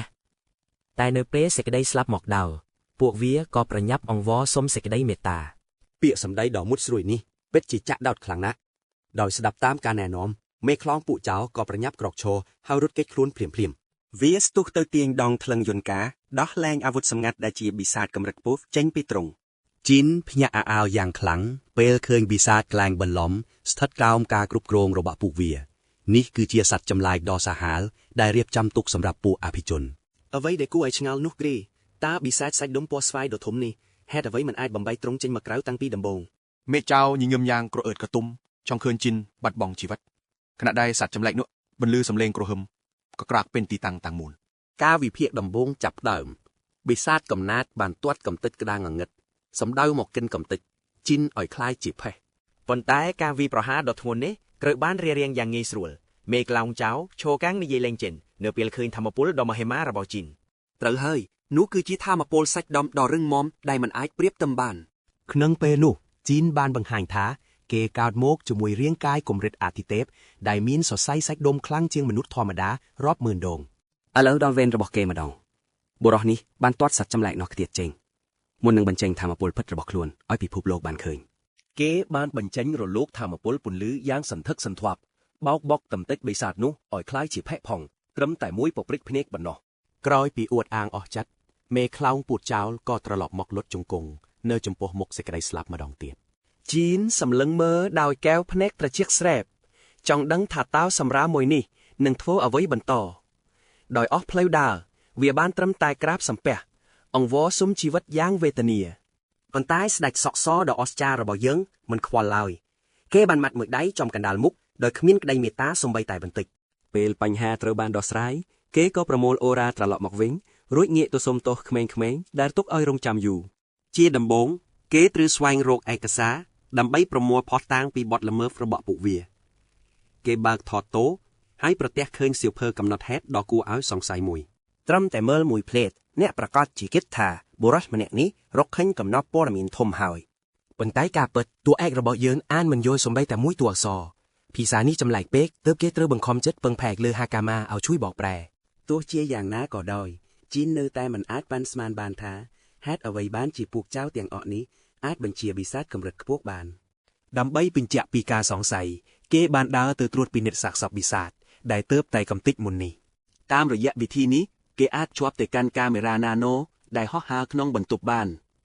ជីនចង់ពិនិត្យមើលកំណត់ត្រាកាលពីសប្តាហ៍មុនហើយក៏បានរកឃើញវីដេអូដ៏សំខាន់មួយ នៅក្នុងនោះមានអភិជនម្នាក់បាននាំយកបិសាចនេះមកប៉ុន្តែបដិសេធមិនព្រមប្រាប់ពីគោលបំណងពិតប្រាកដឡើយ ផ្ទុយទៅវិញជួនក្បត់នោះបានទម្លាក់ពាក្យសម្ដីមួយឃ្លា ដោយប្រាប់ជាទម្រួយថាប្រទេសនេះនឹងត្រូវវិនាសនៅពេលដ៏ខ្លីខាងមុខ ជីនបានកត់ត្រាទុកនៅទម្រួយនេះของចិនខណៈពេលដែលទិដ្ឋភាពកាត់ទៅរកក្មេងៗដែលរត់គេចខ្លួនពូអាក៏បានជួបជុំជាមួយប្អូនប្រុសរបស់នាងវិញ បងប្អូនទាំងពីរបានអោបគ្នាទាំងទឹកភ្នែកហាក់ដូចជាចាប់ជាតិជាថ្មីដោយដឹងថាគ្មាននរណាម្នាក់រងរបួសធ្ងន់ធ្ងរ នាងងាកមកហៅជីនថាជាព្រះសង្គ្រោះហើយថ្លែងអំណរគុណយ៉ាងជ្រាលជ្រៅប៉ុន្តែបរិសុទ្ធសង្ហារបស់យើងបាត់ឌីសេតមិនទទួលតំណែងនេះ ក្រៅពីនេះអ្វីដែលតាក់ទាញចំណាប់អារម្មណ៍គេបំផុតនោះគឺក្រុមមនុស្សស្លៀកឯកសណ្ឋានពណ៌ក្រហមដែលកំពុងចោះមកចាប់ខ្លួនពូចៅនៅពេលនេះ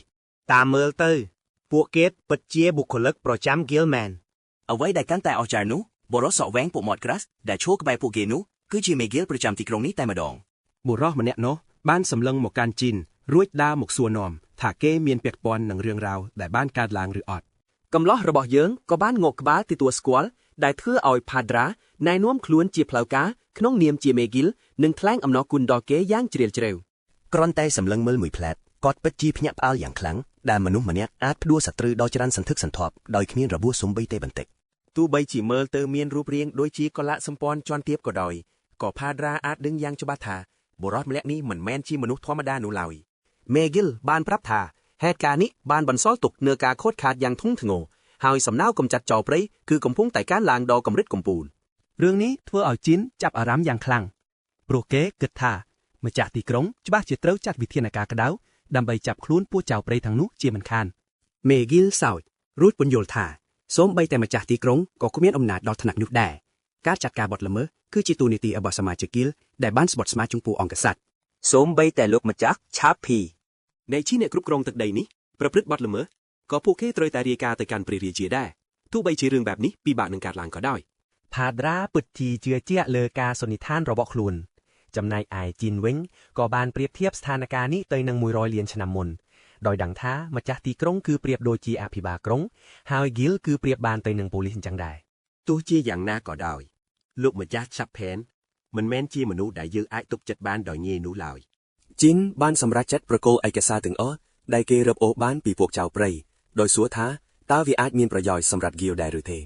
មេហ្គីលបានអានឯកសារមួយក្នុងចំណោមនោះរួចក៏ដឹងភ្លាមថាវាគឺជាបញ្ជីរីនាមអ្នកដែលបានធ្វើចំនួនទុច្ចរិតជាមួយពួកចៅព្រៃ ដោយសារតែបញ្ជីមួយនេះពួកគេអាចចាប់ខ្លួនអ ுக ្រិតជនទាំងនោះបានយ៉ាងងាយស្រួលតែម្ដង ដោយក្តីសង្ស័យជីនបានសួរថាតើមានឈ្មោះម្ចាស់ទីក្រុងនៅក្នុងបញ្ជីដែរឬទេប៉ុន្តែគួរឲ្យភ្ញាក់អោលឈ្មោះរបស់លោកម្ចាស់ឆាផេនមិនមាននៅទីនេះទេដែលបញ្ជាក់ថាគាត់ជាជនក្បត់ដ៏ឆ្លាតវៃដែលចេះលេខដានបានយ៉ាងល្អ សម្រាប់ពេលនេះជីនមិនអាចធ្វើអ្វីបានច្រើននោះទេចំពោះស្ថានភាពមួយនេះគេបានជួយរំដោះទាសកររួចរាល់ហើយដូច្នេះគេគ្រាន់តែចង់ដឹងថាតើនឹងមានអ្វីកើតឡើងចំពោះពួកគេបន្តទៀត មេហ្គីលបានធានាថាហ្គីលនឹងទទួលខុសត្រូវការពីញွန်းពួកគេទៅផ្ទះវិញដោយសុវត្ថិភាពប្រសិនបើមានបណ្ដឹងបាត់ខ្លួនប៉ុន្តែសម្រាប់អ្នកដែលគ្មានកំណត់ត្រាបែបនេះគួរឲ្យសោកស្ដាយពួកគេគ្មានកន្លែងត្រូវទៅនោះទេប្រព័ន្ធគ្រប់គ្រងនេះពិតជាអយុត្តិធម៌ណាស់ព្រោះវាមិនខ្វល់ពីក្មេងកំព្រាដូចជាពូអានិងនីណូនោះឡើយដូច្នេះហើយជីនក៏បានសុំកន្លែងជ្រកកោនមួយសម្រាប់ពួកគេអ្វីដែលគួរឲ្យរន្ធត់នោះគឺក្នុងយុគសម័យនេះគ្មានកន្លែងជ្រកកោននៅក្នុងទីក្រុងឡើយផាដ្រាអាចត្រឹមតែស្វែងរកការងារឲ្យក្មេងៗទាំងនេះធ្វើ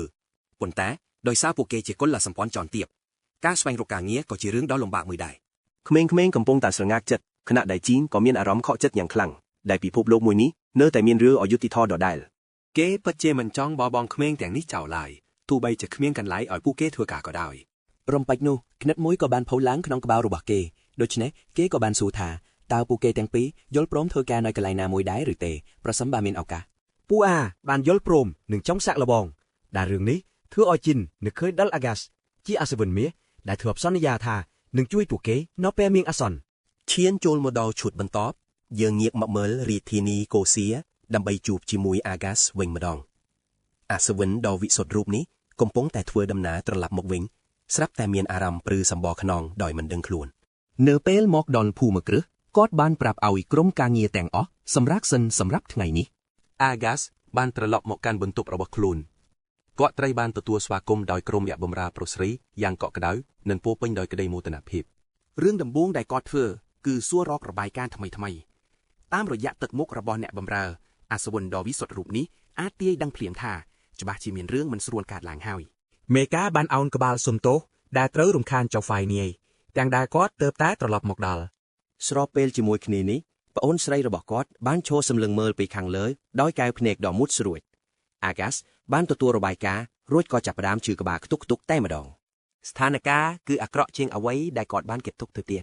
ព្រោះមានអ្នកឈ្លានពានម្នាក់បានលួចចូលមកក្នុងរាជធានីនិងបង្កភាពចលាចលយ៉ាងខ្លាំង សំណួរដែលថាតើសត្វចម្លែកនោះចូលមកដោយរបៀបណាគឺមិនសូវសំខាន់សម្រាប់គាត់នោះទេប៉ុន្តែអ្នកដែលជួយនាំផ្លូវវាចូលមកទីនេះទើបជាបញ្ហាពិតប្រាកដ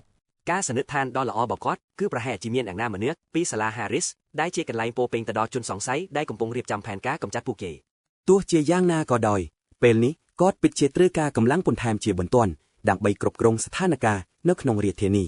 ស្របពេលនោះដែរជីននិងក្រុមរបស់គេបានបន្តដំណើរឆ្ពោះទៅកាន់រាជធានី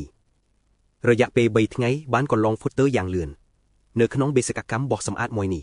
ពូអាចាប់ដើមងឿងឆ្ងល់ថាតើពេជ្រជាមានការងារសម្រាប់គុលសម្ព័ន្ធជាន់ទាបដូចជាពួកគេនៅក្នុងរាជធានីមែនឬយ៉ាងណាក្នុងនាមជាមនុស្សចិត្តល្អម្នាក់ជីនបានធានាអះអាងថាសមត្ថភាពក្នុងការអាននិងសរសេររបស់ពួកគេគឺជាចំណុចខ្លាំងដ៏អស្ចារ្យមួយបាត់ទៅហើយដូច្នេះគេក៏បានលើកទឹកចិត្តក្មេងនេះឲ្យមានភាពជឿជាក់ជាងមុន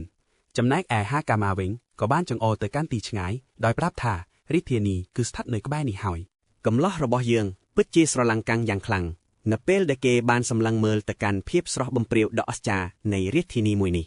លុះដល់ពេលល្ងាចពួកគេក៏បានមកដល់ខាងក្នុងរាជធានី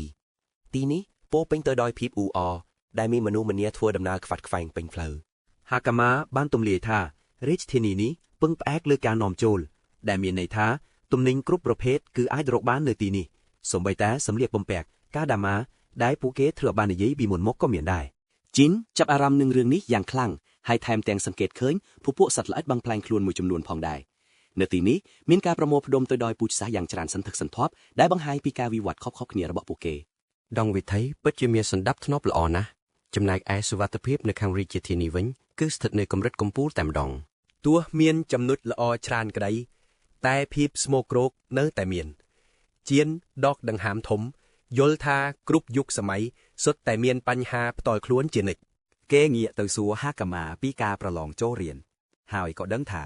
ការសាកល្បងសមត្ថភាពនឹងចាប់ផ្ដើមនៅសប្តាហ៍ក្រោយនេះឯងដូច្នេះគេគ្មានជំរឿនក្រៅពីរងចាំឲ្យថ្ងៃប្រឡងមកដល់នោះទេស្រាប់តែមាននារីសក់មាសម្នាក់លួចស្ដាប់ហើយពេបជ្រាយថាពួកកាកសំណល់អន់ខ្សោយទាំងនេះក៏មានមុខចង់ចូលរៀននៅសាលា Harris ក៏ដែរឬពេលមកដល់បន្ទប់សន្តាគារហាកាម៉ានិងនីណូលោតទម្លាក់ខ្លួនលើគ្រែយ៉ាងរំភើបទីបំផុតពួកគេអាចគេងលើពូកទុនបានម្ដងពេលនេះគោលដៅដំបូងរបស់ជានក្នុងការជន់ដីរាជធានីត្រូវបានសម្រេចហើយតែសំណួរគឺតើត្រូវធ្វើអ្វីបន្តទោះជាយុគសម័យថ្មីពិតមែនតែកាក់សេននៅតែជាដង្ហើមសម្រាប់រស់រានមានជីវិតដដែលពិតណាស់គេទទួលបានប្រាក់រង្វាន់ពីការបោះសម្អាតចោលព្រៃតែកាបូបលុយនេះមិនអាចចិញ្ចឹមមាត់ទាំង4បានរហូតនោះទេយ៉ាងទៀតគេត្រូវរកការងារឲ្យក្មេងៗទាំងនេះធ្វើហើយច្រកចេញដ៏ល្អបំផុតពេលនេះគឺត្រូវស្វែងរកអាកាសឲ្យឃើញតែបញ្ហាគឺពួកគេងងឹតឈឹងសូនឈឹងមិនដឹងពីតម្រុយឬទីតាំងរបស់បរិសម្នាក់នោះទាល់តែសោះជានក៏ថ្លឹងថ្លែងពីជំរើសជាច្រើនតែគេសម្រេចចិត្តចាត់ទុកការស៊ើបអង្កេតពួកបិសាច Corruptor ជាអាទិភាពចម្បងគេដឹងច្បាស់ថាមានជនខិលខូចក្នុងសម័យនេះកំពុងទាញប្រយោជន៍ពីបិសាចទាំងនោះពួកវាជាមហន្តរាយដ៏សាហាវដែលមិនអាចបណ្ដោយឲ្យមានជីវិតឡើយ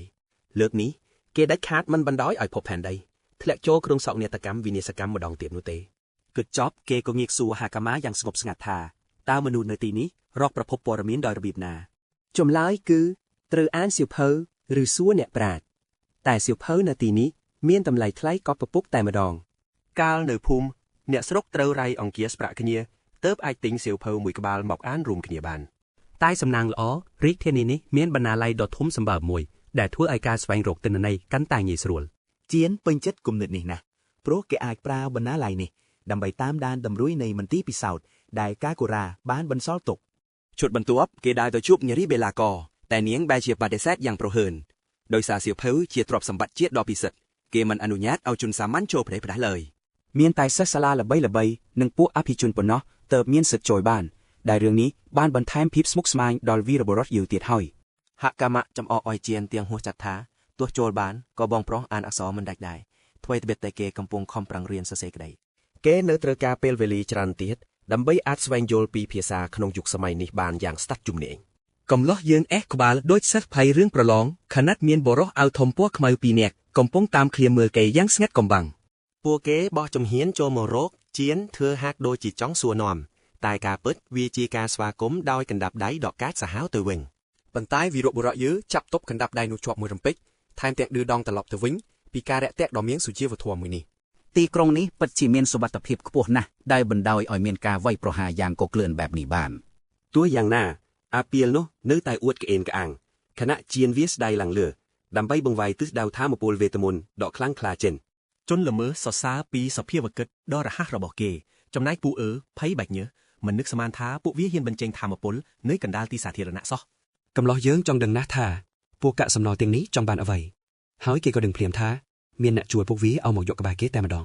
ប៉ុន្តែការបំពេញនេះវាបែរជាចូលផ្លូវរបស់គេទៅវិញយ៉ាងស្រួល ទោះបីជាពួកក្មេងពីលទាំងនោះគំរាមឲ្យក្រុមរបស់ជៀនចេញពីរាជធានីបើមិនចង់ជួបរឿងអាក្រក់ក៏ដោយ ក៏ជៀនមិនរវល់នឹងស្ដាប់ដែរគេអញ្ជើញឲ្យពួកវាវាយម្ដងទៀតរួចក៏ចាប់កណ្ដាប់ដៃនោះបោកខ្ទាតទៅលើដីយ៉ាងសាហាវ ក្រោយពីបង្រៀនមេរៀនដល់អាមួយនោះរួចគេក៏ងាកទៅរកម្នាក់ទៀតដែលកំពុងបាញ់វេទមន្តសម្ដៅមករកគេដោយត្រង់ជៀនឈរត្រឹងមិនព្រមកិត្តហើយទប់ការវាយប្រហារដ៏ក្តៅគគុកនោះដោយផ្ទាល់ធ្វើឲ្យសត្រូវគិតថាវាវាយត្រូវចំគោលដៅហើយតែចេញពីក្នុងផ្សែងស្រាប់តែមានដៃមួយលួកមកចាប់កាអាវវាលើកឡើងយ៉ាងងាយស្រួលហាក់ដូចជារាងកាយនោះគ្មានទម្ងន់ទាល់តែសោះ ដោយទឹកមុខកាចសាហាវជៀនសោយចំអកឲ្យភាពកំសោយដ៏គួរឲ្យអាណិតរបស់ពួកវាដែលហានមកប្រមាថគេ ធ្វើឲ្យពួកវាភ័យទន់ជើងលែងហ៊ានតវ៉ាបងប្រុសយើងពិតជាមានអំណាចមិនធម្មតាដូចជាហ្គោជូសាតូរុនៅក្នុងសាច់រឿងមួយនេះពិតមែន ជនណាយជនរងគ្រោះកំពុងតែឆ្ងល់ថាហេតុអ្វីបានជាពូជសាសន៍អន់ខ្សោយមានកម្លាំងខ្លាំងម្ល៉េះភ្លាមនោះកងពលអសវត្ថិក៏លេចមុខមកបញ្ឈប់ការប្រយុទ្ធ នោះគឺការីណាដែលកំពុងក្តៅក្រហាយព្រោះត្រូវខូចថ្ងៃសម្រាកដោយសាររឿងរញ៉ៃញ៉ៃនេះនាងមិនបានខ្វល់តតែសោះពីជនពាលដែលលួចវេក្រហាជៀនមុន នាងគ្រាន់តែចាប់ទាំងហាកាម៉ានិងវីរបុរសយើងបោះចូលគុកឲ្យខានតែបានតែរឿងនេះបែរជាចំណេញដល់ជៀនព្រោះភាពចលាចលនេះបានតាក់ទាញចំណាប់អារម្មណ៍របស់មនុស្សដែលស្គាល់អាកើទោះបីជានាងកំពុងស្រែកឡូឡាដាក់មុខគេក៏ដោយពេលបំបាយការវិតបរួចការីណាសំឡឹងឃឿនជៀនហើយរំភើបចិត្តភ្លាមព្រោះនាងគិតថាទីបំផុតចាប់បានពូជសាសនាទៀបដែលបង្កចលាចលក្នុងទីក្រុងនេះហើយ នាងហៀបនឹងហាមាត់ស្ដីបន្ទោសទៅហើយស្រាប់តែមានអ្នកមើលជាអនុមនុស្សម្នាក់ដាវមកចិត្តហើយប្រាប់ថានាងបានឃើញហេតុការណ៍តាំងពីដើមដល់ចប់ សាក់សីបង្គាប់យ៉ាងច្បាស់ថាតាមពិតជៀនគឺជាអ្នករងការវាយប្រហារមុនហើយគេគ្រាន់តែការពារខ្លួនតែប៉ុណ្ណោះ ពេលការីណាពិនិត្យមើលមុខពួកសត្វល្អិតនោះនាងក៏ដឹងភ្លាមថាពួកវាគឺជាសត្វប្អូនល្ងងខ្លៅដែលតែងតែបង្កបញ្ហាមកពីសាលាហារីស្កានោះឯង នាងលួចបួងសួងក្នុងចាត់សង្ឃឹមថាប្អូនស្រីរបស់ប្រធានដ៏ខ្ពង់ខ្ពស់នឹងមិនពាក់ព័ន្ធក្នុងរឿងដ៏រញ៉េរញ៉ៃនេះម្ដងទៀតឡើយ ជីនបានសម្លឹងមើលទៅការីណាហើយសួរចំថាតើនាងកំពុងដាវល្បាតមែនទេព្រោះតាមដែលគេដឹងសមាជិកគីលតែងតែជាអ្នករ៉ាប់រងភារកិច្ចការពារសុវត្ថិភាពជុំវិញទីក្រុងបែបនេះ ការីណាតបទៀងទឹកមុខស្ងប់ស្ងាត់ថានាងគ្រាន់តែបំពេញតួនាទីរក្សាសណ្ដាប់ធ្នាប់ពេលយប់ខណៈកំពុងឈ្មោះទៅហាងកាហ្វេក្បែរនោះប៉ុណ្ណោះ ប៉ុន្តែក្រោយពីបានឃើញផ្ទាល់ភ្នែកពីកម្លាំងដ៏គួរឲ្យខ្លាចរបស់ចិនដែលអាចផ្ដួលសិស្សឆ្នើមពីសាលាវេទមន្តយ៉ាងងាយស្រួល នាងចាប់ផ្ដើមជឿជាក់ថាការសង្ស័យរបស់ប្រធាននាងទៅលើបុរសដែលត្រូវគេហៅថាពូជអន់ខ្សោយម្នាក់នេះគឺជារឿងពិត នាងព្យាយាមសុំខ្លួនចិននិងផ្ដាំកុំឲ្យគេបង្កបញ្ហាទៀតតែចិនមិនបណ្ដោយឲ្យនាងទៅងាយៗឡើយគេបានឆក់យកឱកាសនេះបញ្ជាឲ្យនាងនាំគេទៅជួបប្រធានអាហ្គើសផ្ទាល់តែម្ដង ទីបំផុតបុរសដែលជាមនុស្សពីយុគសម័យបុរាណក៏បានឈានជើងជួបប្រធានកងពលទី7 អាហ្គើស ដោយគ្មានការរារែកគេចូលដល់សាច់រឿងភ្លាមហើយស្នើសុំឲ្យប្រធានម្នាក់នេះជួលពួកគេ ព្រមទាំងរំលឹកអាហ្គើសថាគឺលោកនឹងហើយដែលជាអ្នកសន្យាផ្ដល់ជំនួយកាលពីពេលមុននោះ ពេលអាកើសួរនាំពីក្មេងៗដែលដើរតាមគេចិនក៏ពន្យល់ថាគេបានចាត់ការពួកចៅដែលប្រធានកំពុងតាមចាប់រួចប្រគល់ឲ្យទៅខាងហ្គីវបាត់ទៅហើយ អាកើសលួចភ្ញាក់អោក្នុងចាត់ព្រោះវាពិតជាពិបាកជឿណាស់ដែលមនុស្សដែលមើលទៅដូចជាពូជអន់ខ្សោយអាចចាត់ការរឿងគ្រប់យ៉ាងបានលឿនដល់ថ្នាក់នេះ ចិននៅតែបន្តរៀបរាប់ដោយទឹកមុខប្រងើយកន្តើយថា គេបាននាំនីណូនិងបងស្រីពូមកជាមួយព្រោះក្មេងទាំងពីរគ្មានទីពឹងហើយត្រូវគេជិះជាន់គ្រប់ពេលវេលាដោយសារតែឈ្មោះជាពូជអន់ខ្សោយ ហេតុនេះហើយទើបគេចង់ដឹងថាតើលោកប្រធានអាចរៀបចំការងារណាមួយឲ្យក្មេងៗទាំងនេះបានដែរឬទេ ប្រធានអាហ្គើសក៏បញ្ជាក់យ៉ាងច្បាស់ទៅកាន់បុរសបុរាណថា លោកគ្មានកាតព្វកិច្ចអីដែលត្រូវទទួលខុសត្រូវលើពួកគេឡើយប៉ុន្តែជីនបានតបវិញដោយភាពមើងម៉ាត់ថាគេនឹងរ៉ាប់រងលើក្មេងៗទាំងនេះដោយខ្លួនឯងព្រោះគេជាអ្នកសង្គ្រោះពួកគេមកចម្លើយនេះធ្វើឲ្យ Argus ចាប់អារម្មណ៍យ៉ាងខ្លាំងខណៈក្មេងៗសម្លឹងមើលអ្នកមានគុណដោយក្តីសង្ឃឹមភ្លាមនោះគំនិតមួយក៏ផុសឡើងប្រធានកងពលសម្រាប់ចិត្តប្រើក្មេងទាំងនេះជាលក្ខខណ្ឌចរចាគេប្រាប់ចិនយ៉ាងស្ងប់ស្ងាត់ថាគេនឹងអនុញ្ញាតឲ្យក្មេងៗស្នាក់នៅនិងធ្វើការទីនេះលុះត្រាតែចិនយល់ព្រមចូលបង្រៀននៅសាលាវេទមន្តចិនយល់ព្រមទទួលយកសំណើភ្លាមដោយមិនខ្វល់ខ្វាយច្រើនហើយមិនយូរប៉ុន្មានក្មេងៗក៏ត្រូវបានផ្លាស់ប្ដូរសម្លៀកបំពាក់ជាអ្នកបម្រើពូអោនអគុណលោកប្រធានដោយក្តីរំភើបខណៈ Argus បានបញ្ជាយ៉ាងម៉ឺងម៉ាត់ដល់អ្នកបម្រើផ្សេងទៀតឲ្យមើលថែពួកគេនិងហាមដាច់ខាតនៅការរើសអើងពេលកំពុងដើរចិនជាមួយ Argus ជីនបានសួរចំថាតើមានអត្ថកំបាំងអ្វីនៅពីក្រោយការងារជាគ្រូបង្រៀនអ៊ុយនេះ Argus ចាប់ផ្ដើមទម្លាយការពិតថាទោះបីជាគេមិនដឹងពីប្រវត្តិពិតរបស់ចិនប៉ុន្តែវិចារណញ្ញាណប្រាប់គេថាបុរសម្នាក់នេះអាចទុកចិត្តបានជាទីបំផុតប្រធានកងពលក៏ចូលដល់ចំណុចសំខាន់ហើយប្រាប់ជីនថាគេចង់ឲ្យជីនបន្លំខ្លួនចូលទៅក្នុងសាលាវេទមន្ត Hannes ទឹកមុខជីនប្រែជាមើងម៉ាត់ហើយទាមទារការពន្យល់ឲ្យបានច្បាស់លាស់ពេលនោះ Argus ក៏រៀបរាប់ពីសង្គ្រាមដណ្ដើមអំណាចដ៏ក្តៅគគុកនៅរាជធានីយោងតាមសម្ដីរបស់គេបាក់ពួកជាច្រើនកំពុងស្តាក់ក្រុងសង្គ្រាមត្រជាក់ដើម្បីដណ្ដើមរាជបល្ល័ង្កស្របពេលដែលព្រះរាជាកំពុងធ្លាក់ខ្លួនឈឺធ្ងន់ហើយអាចនឹងសោយទីវង្គតនៅពេលណាក៏បានអ្វីដែលកាន់តែអាក្រក់ក្រោយពីចំនួនខ្សែរាជវង្សក៏មានក្រុមមនុស្សលោភលន់ដែលគ្មានសិទ្ធិស្របច្បាប់កំពុងរៀបចំផែនការក្តោបក្តាប់អំណាចផងដែរក្រុមមួយនេះមានគ្រោះថ្នាក់ខ្លាំងណាស់ពួកគេហ៊ានសម្បីតែប្រើប្រាស់ពពួកពិសាច Corruptor ឬដែលមនុស្សសម័យនេះហៅថាពួកឈ្លានពានមកធ្វើជាអាវុធដើម្បីសម្រេចមហិច្ឆតារបស់ពួកគេជីននឹកឃើញ download សារភានភ្លាមមួយរំពេចហើយដឹងច្បាស់ថាអាចនឹងមានតួអង្គដែលរឹងរូសនិងគួរឲ្យរំខានជាងនេះកំពុងនៅពីក្រោយខ្នងលោកប្រធានចង់កម្ចាត់ពួកវានិងតាមរកមូលដ្ឋានសម្ងាត់របស់ពួកវាហើយទីតាំងដែលគួរឲ្យសង្ស័យជាងគេបំផុតនៅពេលនេះគឺសាលាវេទមន្ត Hannes នឹងឯងបន្ទាប់មក Argus ក៏គោះទ្វាររួចណែនាំចិនឲ្យស្គាល់ប្អូនស្រីរបស់ខ្លួននាម Miria Olton គេប្រាប់ថានាងគឺជាសិស្សនៅសាលានោះហើយនាងនឹងក្លាយជាអ្នកនាំផ្លូវគេដោយផ្ទាល់គ្រាន់តែជួបមុខភ្លាមមីរៀក៏បញ្ចេញវោហាយ៉ាងមុតស្រួចហើយជីនថាជាពូតអន់ខ្សោយថោកទាបមិនខុសពីសម្ដីរបស់ការីណាពីមុនឡើយប្រធានកងពលប្រញាប់ហាមឃាត់នាងភ្លាមនិងស្ដីបន្ទោសថាទង្វើបែបនេះគឺជារឿងដ៏គួរឲ្យខ្មាស់អៀនប៉ុន្តែនាងនៅតែរឹងរូស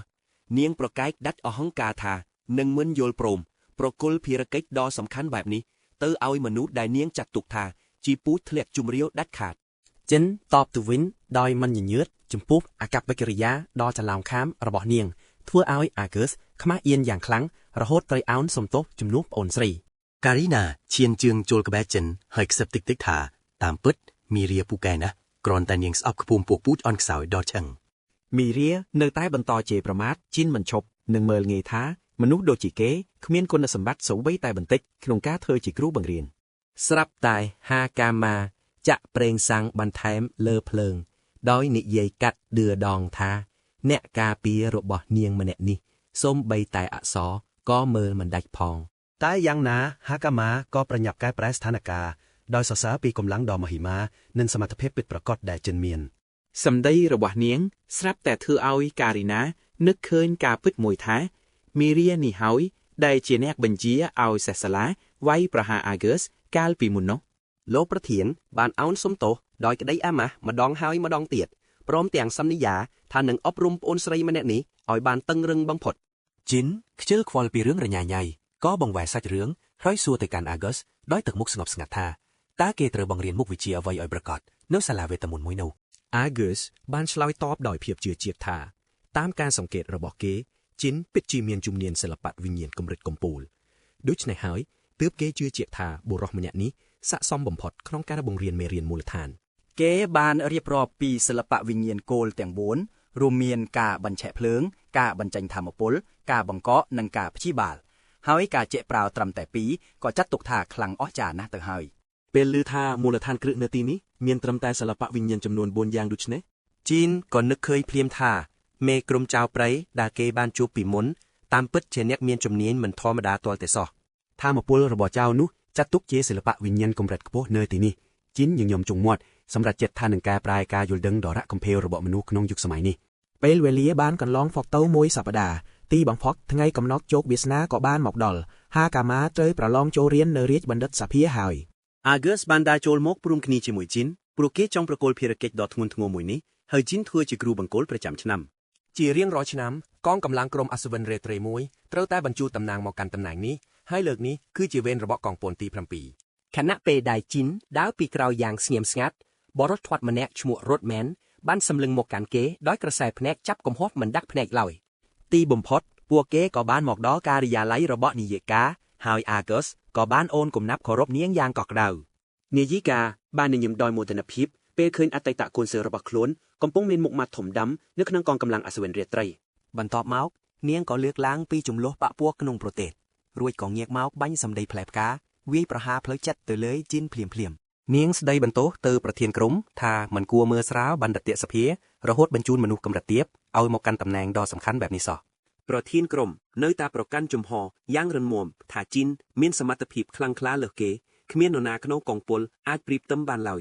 ពេលឃើញនាយិកាមានចិត្តទុនចង់ទទួលយកជីនម្ចាស់ក្សត្រីកណ្ដុលស្គមគីតាក៏ប្រញាប់ចេញមុខជំទាស់យ៉ាងចាស់ដៃភ្លាម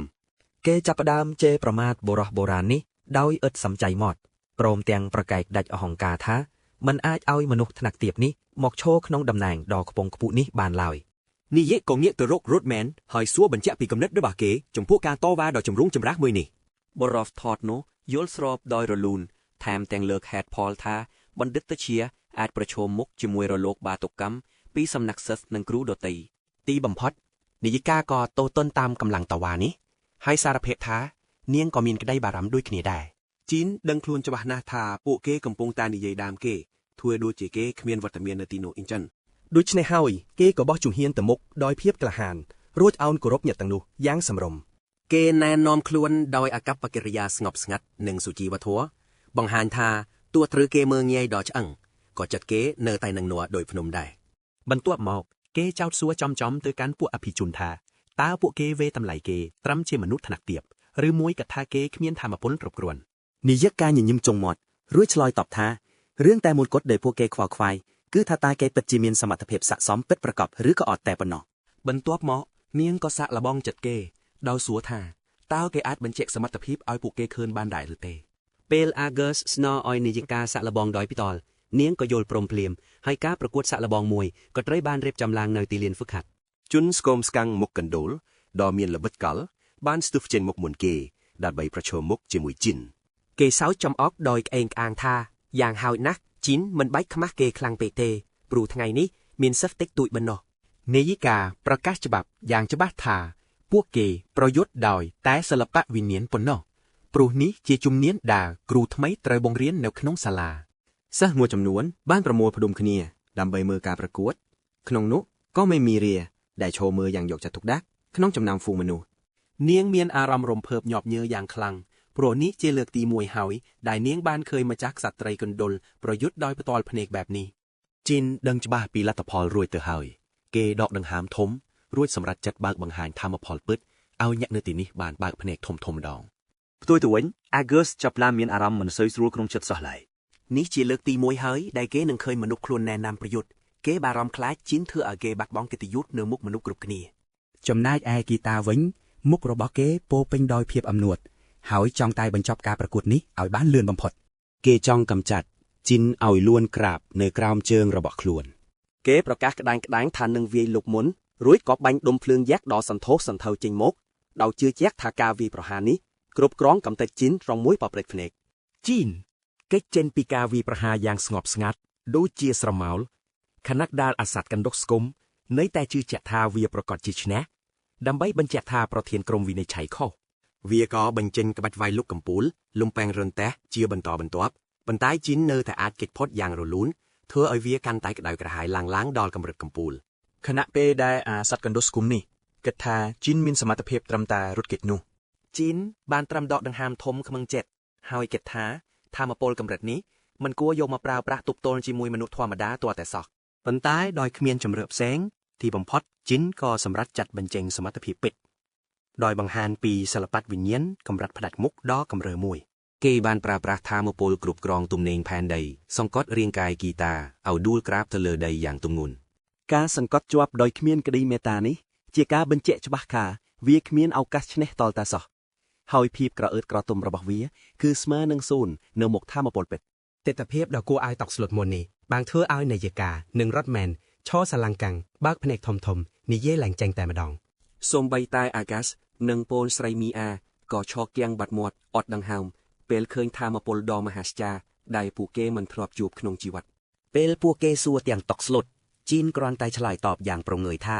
គេគ្រាន់តែបញ្ជាទំនៀងផែនដីសង្កត់លើតាជីតាប៉ុណ្ណោះពេលឮមនុស្សម្នានិយាយថាពួកគេមិនដែលឃើញអំណាចកម្រិតនេះពីមុនមកជីនញញឹមចុងមាត់គេដឹងច្បាស់ថាសិស្សនិងគ្រូនៅសាលានេះនៅមានរឿងច្រើនទៀតដែលត្រូវរៀនសូត្រពីគេចំណែកតាជីតាវិញបានត្រឹមខំថ្មិញទាំងគំនុំដេកដួលលើដីយ៉ាងអាម៉ាស់បំផុតដោយក្តីអាណិតដល់តាចាស់ជូរាតួឯករបស់យើងក៏ដកកម្លាំងទំនាញនោះចេញអនុញ្ញាតឲ្យគាត់ដកដង្ហើមបានវិញតាចាស់នោះនៅតែស្រែកឡូឡាថាវិជាបែបនេះមិនគួរមានលលោកទេគាត់ចោទប្រកាន់ថាជនថ្នាក់ទាបម្នាក់នេះច្បាស់ជាប្រើល្បិចកខ្វក់មិនខានតែបរិសុទ្ធរបស់យើងនៅតែឈរស្ងៀមមិនតបតនឹងពាក្យប្រមាថទាំងនោះសូម្បីមួយម៉ាត់ដូចទីមនុស្សមានកម្រិតពោះជាងខណៈដែលតាចាស់នោះនៅតែព្រុកមិនឈប់នាយិកាសាលាដែលកំពុងសង្កេតមើលក៏បានធ្វើការសម្រេចចិត្តយ៉ាងម៉ឺងម៉ាត់សិស្សដែលឈរមើលក៏នាំគ្នាស្ញប់ស្ញែងជាពិសេសមើរីអានាងពិតជាមិនយល់សោះថាគេអាចគ្រប់គ្រងធម៌ពលកម្រិតព្រះនេះដោយរបៀបណាជាទូទៅជនថ្នាក់ទាបមិនមានធម៌ពលបែបនេះទេក្តីចង់ដឹងរបស់នាងកាន់តែពួកកញ្ជ្រោលហើយនាងបដិញ្ញាថានឹងជីកកកាយប្រវត្តិពិតរបស់ជីនឲ្យបានមួយសប្តាហ៍ក្រោយមកទស្សនភាពក៏កាត់មកកាន់ពិធីស្វាគមន៍សិស្សថ្មីនាយិកាប្រកាសថាសាលា Hienes បង្កើតឡើងដើម្បីបណ្ដោះអ្នកចម្បាំងការពារក្តីវិនាសអ្នកដែលខ្សោយពេកគឺគ្មានកន្លែងឈរនៅទីនេះឡើយផ្ទុយទៅវិញអ្នកដែលរស់រានដល់ចុងក្រោយនឹងទទួលបានអនាគតដ៏ត្រចះត្រចង់នៅអំណាចគ្មានគូប្រៀបសម្លឹងពីខាងលើមកពួកអមនុស្សដែលឈរក្បែរមេរីអាក៏ភ្ញាក់ផ្អើលនឹងចំនួនសិស្សថ្មីដ៏ឆ្លានសន្ធឹកសន្ធាប់នេះភាគច្រើនសូម្បីតែខ្សែស្រឡាយអភិជនក៏មិនមែនផងពេលនោះអមនុស្សតៅឈ្មោះរីអ៊ូសក៏ចូលមកស្វាគមន៍មេរីអា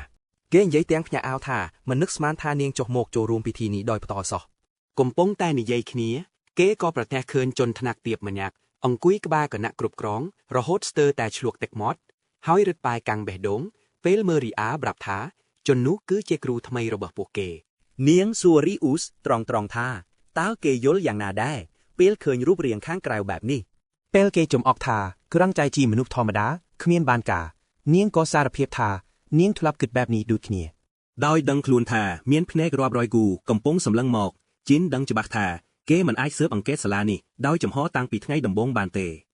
រឿងបន្ទាន់បំផុតគឺគេត្រូវបិទបាំងអត្តសញ្ញាណជនថ្នាក់ទាបនេះឲ្យក្លាយជាមនុស្សធម្មតាដែលគ្មានគ្រោះថ្នាក់សិនព្រោះពេលនេះគេហាក់ដូចជាកំពុងបែកផ្ទាំងសៀបដ៏ធំលើខ្នងចឹងក្រោយពិធីបញ្ចប់ពេលវេលាសម្រាប់ម៉ោងសិក្សាដំបូងរបស់គេក៏ឈានចូលមកដល់ស្របពេលនោះតាជីតាបានប្រមូលសេះច្បងហើយប្រកាសព្រមានពួកគេកុំឲ្យចាញ់ប្រៀបក្មេងចំនួនក្រោយឲ្យសោះបន្ទាប់មកគាត់ក៏ស្រែកសួរទាំងខឹងសម្បាថាហេតុអ្វីបានជាសិស្សភាគច្រើនមិនមកចូលរៀនតែក្នុងចិត្តតាចាស់នេះកំពុងញញឹមចុងមាត់គាត់ដឹងច្បាស់ថាសិស្សទាំងនោះសុខចិត្តស្លាប់ក៏មិនព្រមរៀនជាមួយគ្រូដែលជាជនថ្នាក់ទាបដែរតាមពិតកញ្ជ្រោងចាស់នេះហើយដែលជាអ្នកបញ្ចេញព័ត៌មានថាថ្នាក់ថ្ងៃនេះបង្រៀនដោយជីនតែគូឲ្យភ្ញាក់អោលលោកគ្រូរបស់យើងមិនខ្វល់សូម្បីតែបន្តិចគេឈរយ៉ាងអង្អាតនៅមុខថ្នាក់រួចណែនាំខ្លួនថាជាគ្រូបង្រៀនវិជ្ជាវិញ្ញាណថ្មីភ្លាមនោះរីអ៊ូសសួរចំថាតើគេមានសមត្ថភាពគ្រប់គ្រាន់បង្រៀនសិស្សកំពូលដែរទេតួឯករបស់យើងគ្រាន់តែញញឹមហើយតបថាបន្តិចទៀតនឹងដឹងហើយគេថែមទាំងប្រាប់អមនុស្សតោនោះថាបើគិតថាថ្នាក់នេះមិនស័ក្តិសមអាចដាវចេញបានដោយសេរីពេលរៀបចំរួចរាល់គេក៏ប្រកាសច្បាប់ដែកមួយនោះគឺសិស្សទាំងអស់ហាមដាច់ខាតមិនឲ្យប្រើធម៌ពលកម្រិតព្រះលើមនុស្សទូទៅឡើយគេពន្យល់ពីគោលការណ៍យ៉ាងច្បាស់ថាធម៌ពលនេះមានតួនាទីកម្ចាត់សមត្ថភាពងើបឡើងវិញរបស់ពួកបិសាចតែប៉ុណ្ណោះផ្ទុយទៅវិញមនុស្សមានសមត្ថភាពផ្សះស្វែងដោយខ្លួនឯងដូច្នេះគោលដៅពិតរបស់ធម៌ពលនេះគឺសម្រាប់តែកម្ចាត់សត្រូវឈ្លានពានទៅគ្រាន់តែឮបែបនេះសិស្សក្អេងក្អាងម្នាក់នៅខាងក្រោយក៏ចាប់ផ្ដើមឡកឡាយចោទថាគ្រាន់តែជាលេសអ្នកខ្សោយគ្មានធម៌ពលកម្រិតព្រះក្មេងទំនើងនោះអះអាងថាគេមានសិទ្ធិប្រើប្រាស់ធម៌ពលខ្លួនឯងតាមចិត្តចង់លោកគ្រូជីនហាក់ទើសភ្នែកបន្តិចគេក៏អញ្ជើញក្មេងនោះឲ្យមកសាក់លបងមើលថាតើគេខ្សោយដោយការគិតមែនឬអត់នៅចំកណ្ដាលថ្នាក់រៀនគេបើកដៃឲ្យសឹមនោះវីប្រហារមកលើខ្លួនដោយប្រើក្បាច់ខ្លាំងបំផុតក្មេងនោះញញឹមយ៉ាងប្រហើនហើយប្រកាសថាគេនឹងឈប់រៀនរហូតបើលោកគ្រូអាចធ្វើឲ្យគេរបួសសមបីតែបន្តិច មិនរងចាំយូរគេក៏ទៀងលំពេងរន្ទះដែលពោពេញដោយធម្មពលយ៉ាងសន្ធឹកសន្ធាប់ចេញមកសូមបីតែតាជីតាក៏ភ័យបែកញើសព្រួយបារម្ភថាសាលានឹងខ្ទេចដោយសារការវាយប្រហារនេះគ្មានការស្តាក់ស្ទើរសិស្សនោះក៏គ្រោះវៀងលំពេញតម្រង់ទូរកជីនបង្កជាធូលីហុយត្រឡោមពេញបន្ទប់ អ្នកគ្រប់គ្នាគិតថាជនថ្នាក់ទាបនោះច្បាស់ជាខ្ទេចគ្មានសល់ ប៉ុន្តែភ្លាមនោះផ្លែដាវមួយបានហោះចេញពីផ្សែងធូលីទៅដោតជាប់នឹងជញ្ជាំងកាត់មុខក្មេងនោះយ៉ាងប្រផាត់ប្រភើយ ជីននិយាយយ៉ាងត្រជាក់ថាដាវនេះអាចនឹងទម្លុះក្បាលគេបាត់ទៅហើយបើគេមានចេតនាសម្លាប់នេះហើយគឺជាមេរៀនដំបូងដែលពួកគេត្រូវចងចាំ កុំវាយតម្លៃនរណាម្នាក់ត្រឹមសម្បកក្រៃរួចសម្លឹងមើលទាំងស្ងាត់ស្ងៀមក្នុងចិត្តលួចគិតថាតើក្បាច់នោះពិតជាសិល្បៈវិញ្ញាណមែនឬសាស្ត្រាចារ្យជីនពន្យល់យ៉ាងរលូនថាជនថ្នាក់ទាបត្រូវបានគេដាក់ឈ្មោះបែបនេះក៏ព្រោះតែភាពទន់ខ្សោយរបស់ពួកគេក្នុងនាមជាអ្នកឈរនៅកម្រិតកំពូលតើវត្តមានរបស់គាត់ពេលនេះជានិមិត្តសញ្ញានៃអ្វីទៅអូរ៉ាដ៏មហិមាផ្ទុះឡើងដល់កម្រិតកំពូលគាត់ប្រកាសយ៉ាងអង្អាចថានេះហើយគឺជាសាស្ត្រាចារ្យពិតប្រាកដវគ្គបន្ទាប់មេរៀនទី2ក៏ចាប់ផ្ដើមគាត់បានចោទសួរទៅក្មេងប្រុសដែលនោះថាតើឯងដឹងពីលក្ខខណ្ឌក្នុងការបញ្ចេញសិល្បៈវិញ្ញាណដែរឬទេ សិស្សម្នាក់នោះឆ្លើយដោយទំនុកចិត្តថាអ្វីអាស្រ័យលើការសម័យម៉ៃ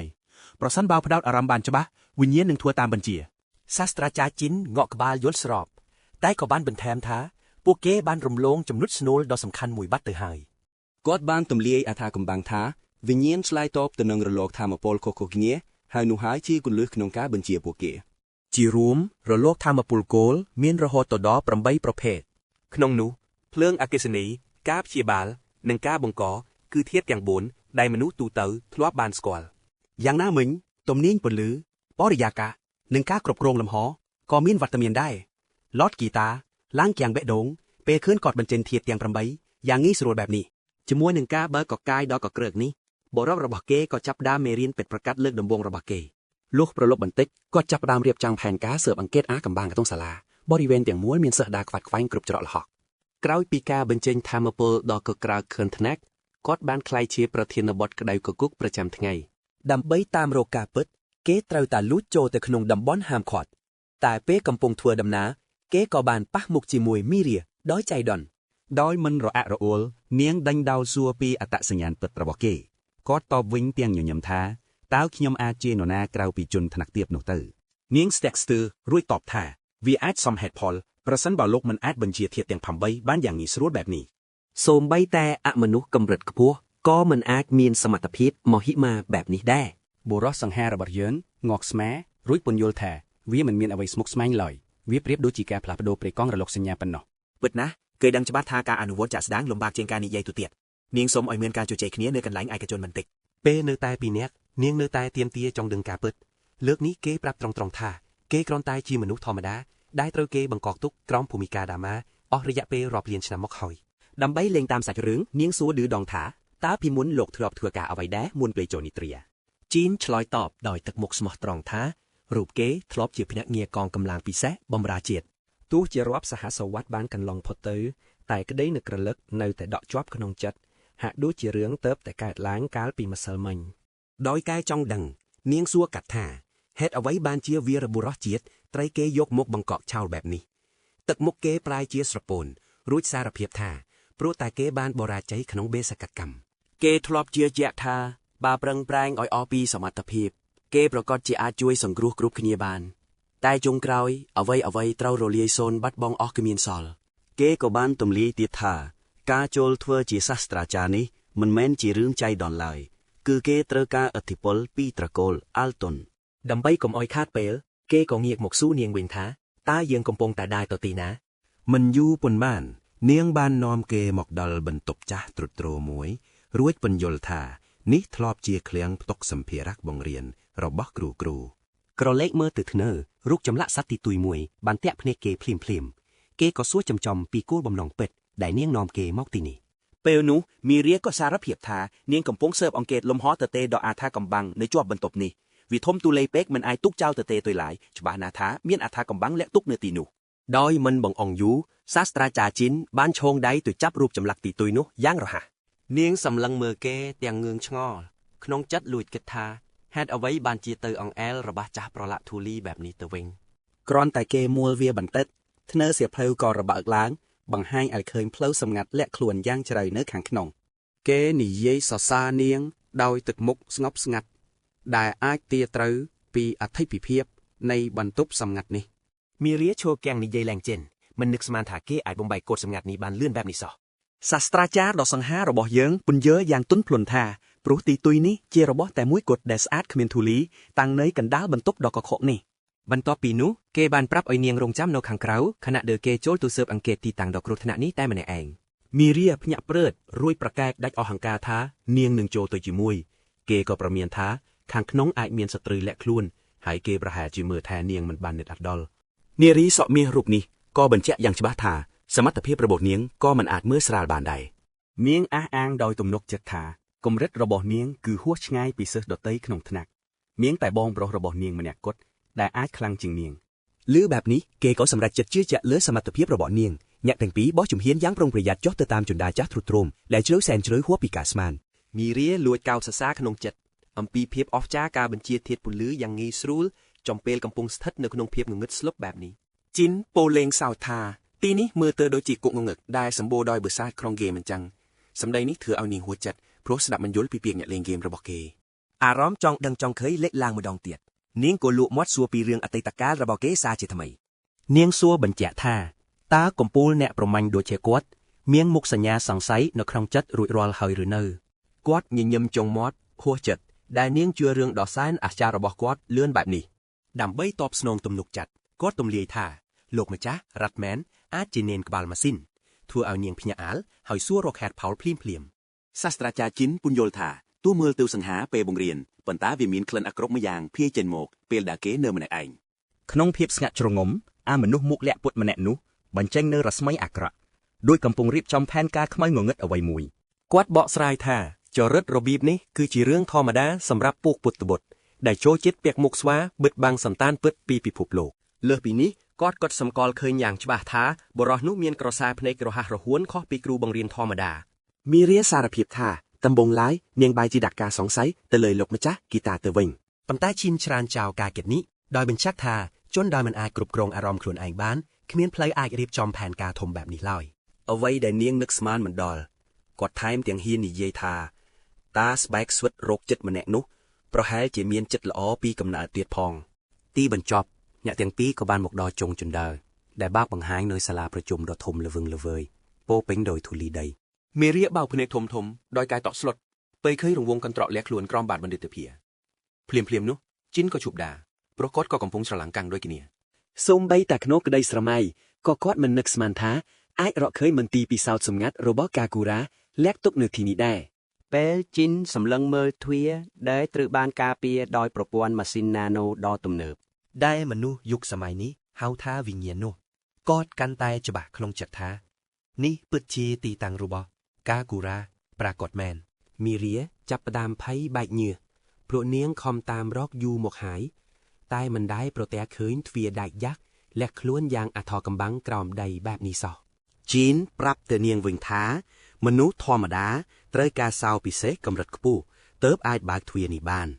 គាត់នឹកឃើញពេលហាកាម៉ាទទួលសោនេះនៅភូមិកូដាម៉ាហើយជឿជាក់ថាច្បាស់ជាមានអ្នកនៅទីនេះទទួលសោស្រដៀងគ្នានេះដូចគ្នាយ៉ាងណាមិញជីនដឹងច្បាស់ក្នុងចិត្តថាខ្លួនគាត់មានសិទ្ធិពេញលេញក្នុងការចូលទៅកាន់ទីនោះស្រាប់ទៅហើយគាត់លើកដៃទៅមុខយ៉ាងស្ងប់ស្ងាត់ប្រព័ន្ធសោក៏ស្គាល់អត្តសញ្ញាណកំពូលរបស់គាត់រួចក៏បើកទ្វារដោយស្វ័យប្រវត្តិភ្លាមតែម្ដងខណៈដែលទ្វារដែកយ៉ាក់កំពុងតែបើកឡើងយ៉ាងយឺតនោះជីនលួចគិតក្នុងចិត្តថាអ្នកដែលចង់ផ្ដួលរំលប់ព្រះរាជាប្រហែលជាមនុស្សដែលមានសិទ្ធិចូលមកកាន់ទីតាំងសម្ងាត់មួយនេះចំណែកមីរៀឈរគាំងស្មារតីមិនទាន់បាត់តក់ស្លុតនឹងអាថាកំបាំងដ៏ធំដែលកប់ជ្រែកក្រោមដីសាលាបែបនេះនាងសួរជីនថាគាត់ពិតជាមិនត្រូវការសៅមែនទេឯជីនឆ្លើយតបយ៉ាងលួយថាមនុស្សជំនាន់ដើមគឺពិសេសបែបនេះឯងទីបំផុតមីរៀចាប់ផ្ដើមជឿសម្ដីរបស់ជីនហើយក៏លួចដើរតាមពីក្រោយគាត់ចូលទៅកាន់មន្ទីរពិសោធន៍ងងឹតសូនឈឹងចូលមកដល់ខាងក្នុងពួកគេប្រទះឃើញសត្វចម្លែកច្រើនក្បាលត្រូវគេចាប់ឃុំក្នុងទ្រុងដែកយ៉ាងរឹងមាំអ្វីដែលចម្លែកនោះពួកវាហាក់ដូចជាកំពុងស្ងប់ស្ងាត់មិនមានប្រតិកម្មរើបំរាស់បន្តិចសោះជីននឹកឃើញដល់សត្វចម្លែកដែលពួកចៅចាប់បានពីមុនដែលពួកវាក៏ស្ងាត់ស្ងៀមបែបនេះដែររហូតតតែដល់ពេលដោះលែងទើបវាបញ្ចេញឫទ្ធិប៉ុន្តែអ្វីដែលធ្វើឲ្យគាត់ទើសទាល់បំផុតនោះគឺតើមានអ្នកណាអាចលួចដឹកជញ្ជូនសត្វយ៉ាក់ទាំងនេះចូលមកដោយគ្មានអ្នកចាប់អារម្មណ៍បានដោយរបៀបណា มีเรียสารพิบตรองท้าการสังสายระเบาบองโปรเนียงหมอกเลือบนเด็ดสพีนี้คือจีเรื่องตรำเต้าเป็ดประกอบแมน เนียงสนาออยพวกเกและคลุนเซนดำใบชมะวีประหารเมคล้าวเนื้อปีกรอยเรื่องนี้โปรมันอยู่มันชับพวกเวียนึงตลับหมกเว้นจีมันคานตัวเจี๊ยอย่างนะจิ้ม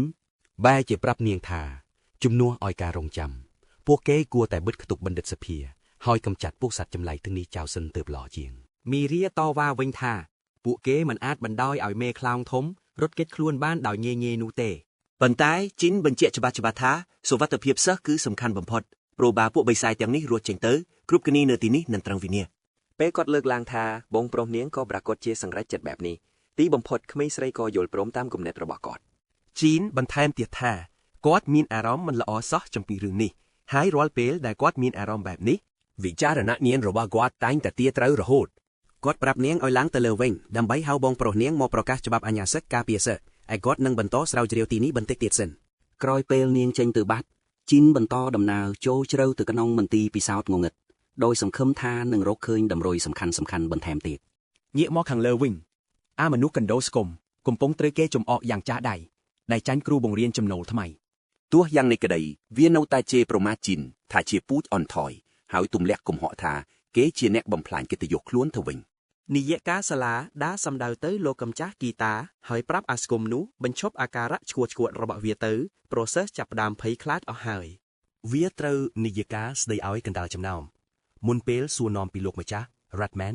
ได้บัดโคลนต่างปีประลึงมาแล้วนิยกาจับดามตานตึงขนมจัดขณะการบัดโคลนระบะอาถวัดนุการได้ถ้วยอ่อยเนียงปรุยบารำคลังลางเปลนุสรมอลอันตกาบาร์กรุ๊ปดันดอบเลือบันทึกตสเพียถ้วยอ่อยเนียงต่อสลุดนันเหตุการณ์นี้สโรเปลนุเมียบ้านปริญญาปรุษเจนหมกเกล้าปนใต้เนียงใบจะเต้าประชมมุกหนึ่งลอดรอดแมนแต่บ้านบัดคล้วนตั้งปีปรึกตะเวงตึกมุกดอซานอากรอกระบอกกอดบรรเจียอย่างฉบับท้าพิวสังขอกำปุงแต่คิดจิตหมกดอลไฮเงี้ยหมกเมอร์จีนเวงเก๋กำปุงสำลังเมอร์จรดเฟียปอกระหอมดอจำไหลได้กำปุงแต่หลุดยอบโดยจีเมียนจีวิตปิดเก๋สงสัยทาตาวัตถุนี้ปิดจีเมียนจีวิตหรือมวยกากูราจีแนกบังการเวลางเมาจีนกับบ้านเราเคยประอบซาระบกากุระได้บรรซอลตุกจีมวยอุปกรณ์จากบรรโจนนาโนมาซินโบรอปียุคสมัยโบราณรูปนี้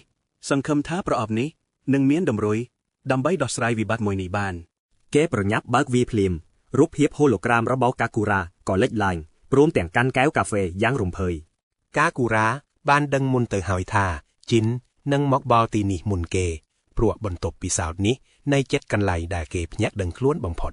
โลกแวดจะบันเดิดบนยลท้ากวดบ้านปงการอุปกรณ์ได้มนุรอบเลียนชนะมนมันทรอบเพอบานหายทำมาปุลมวยพนัยเตอบ้านบัตราขี้น้องอุปกรณ์จะโจลนี้สำหรับเอาจินปราบาดกอดเสือสารปีสมิตพรนี้โดยโมตเนเพบบันพดมนนึงตมเลียกาเปิดดอกกัวเอาตอกสลดทา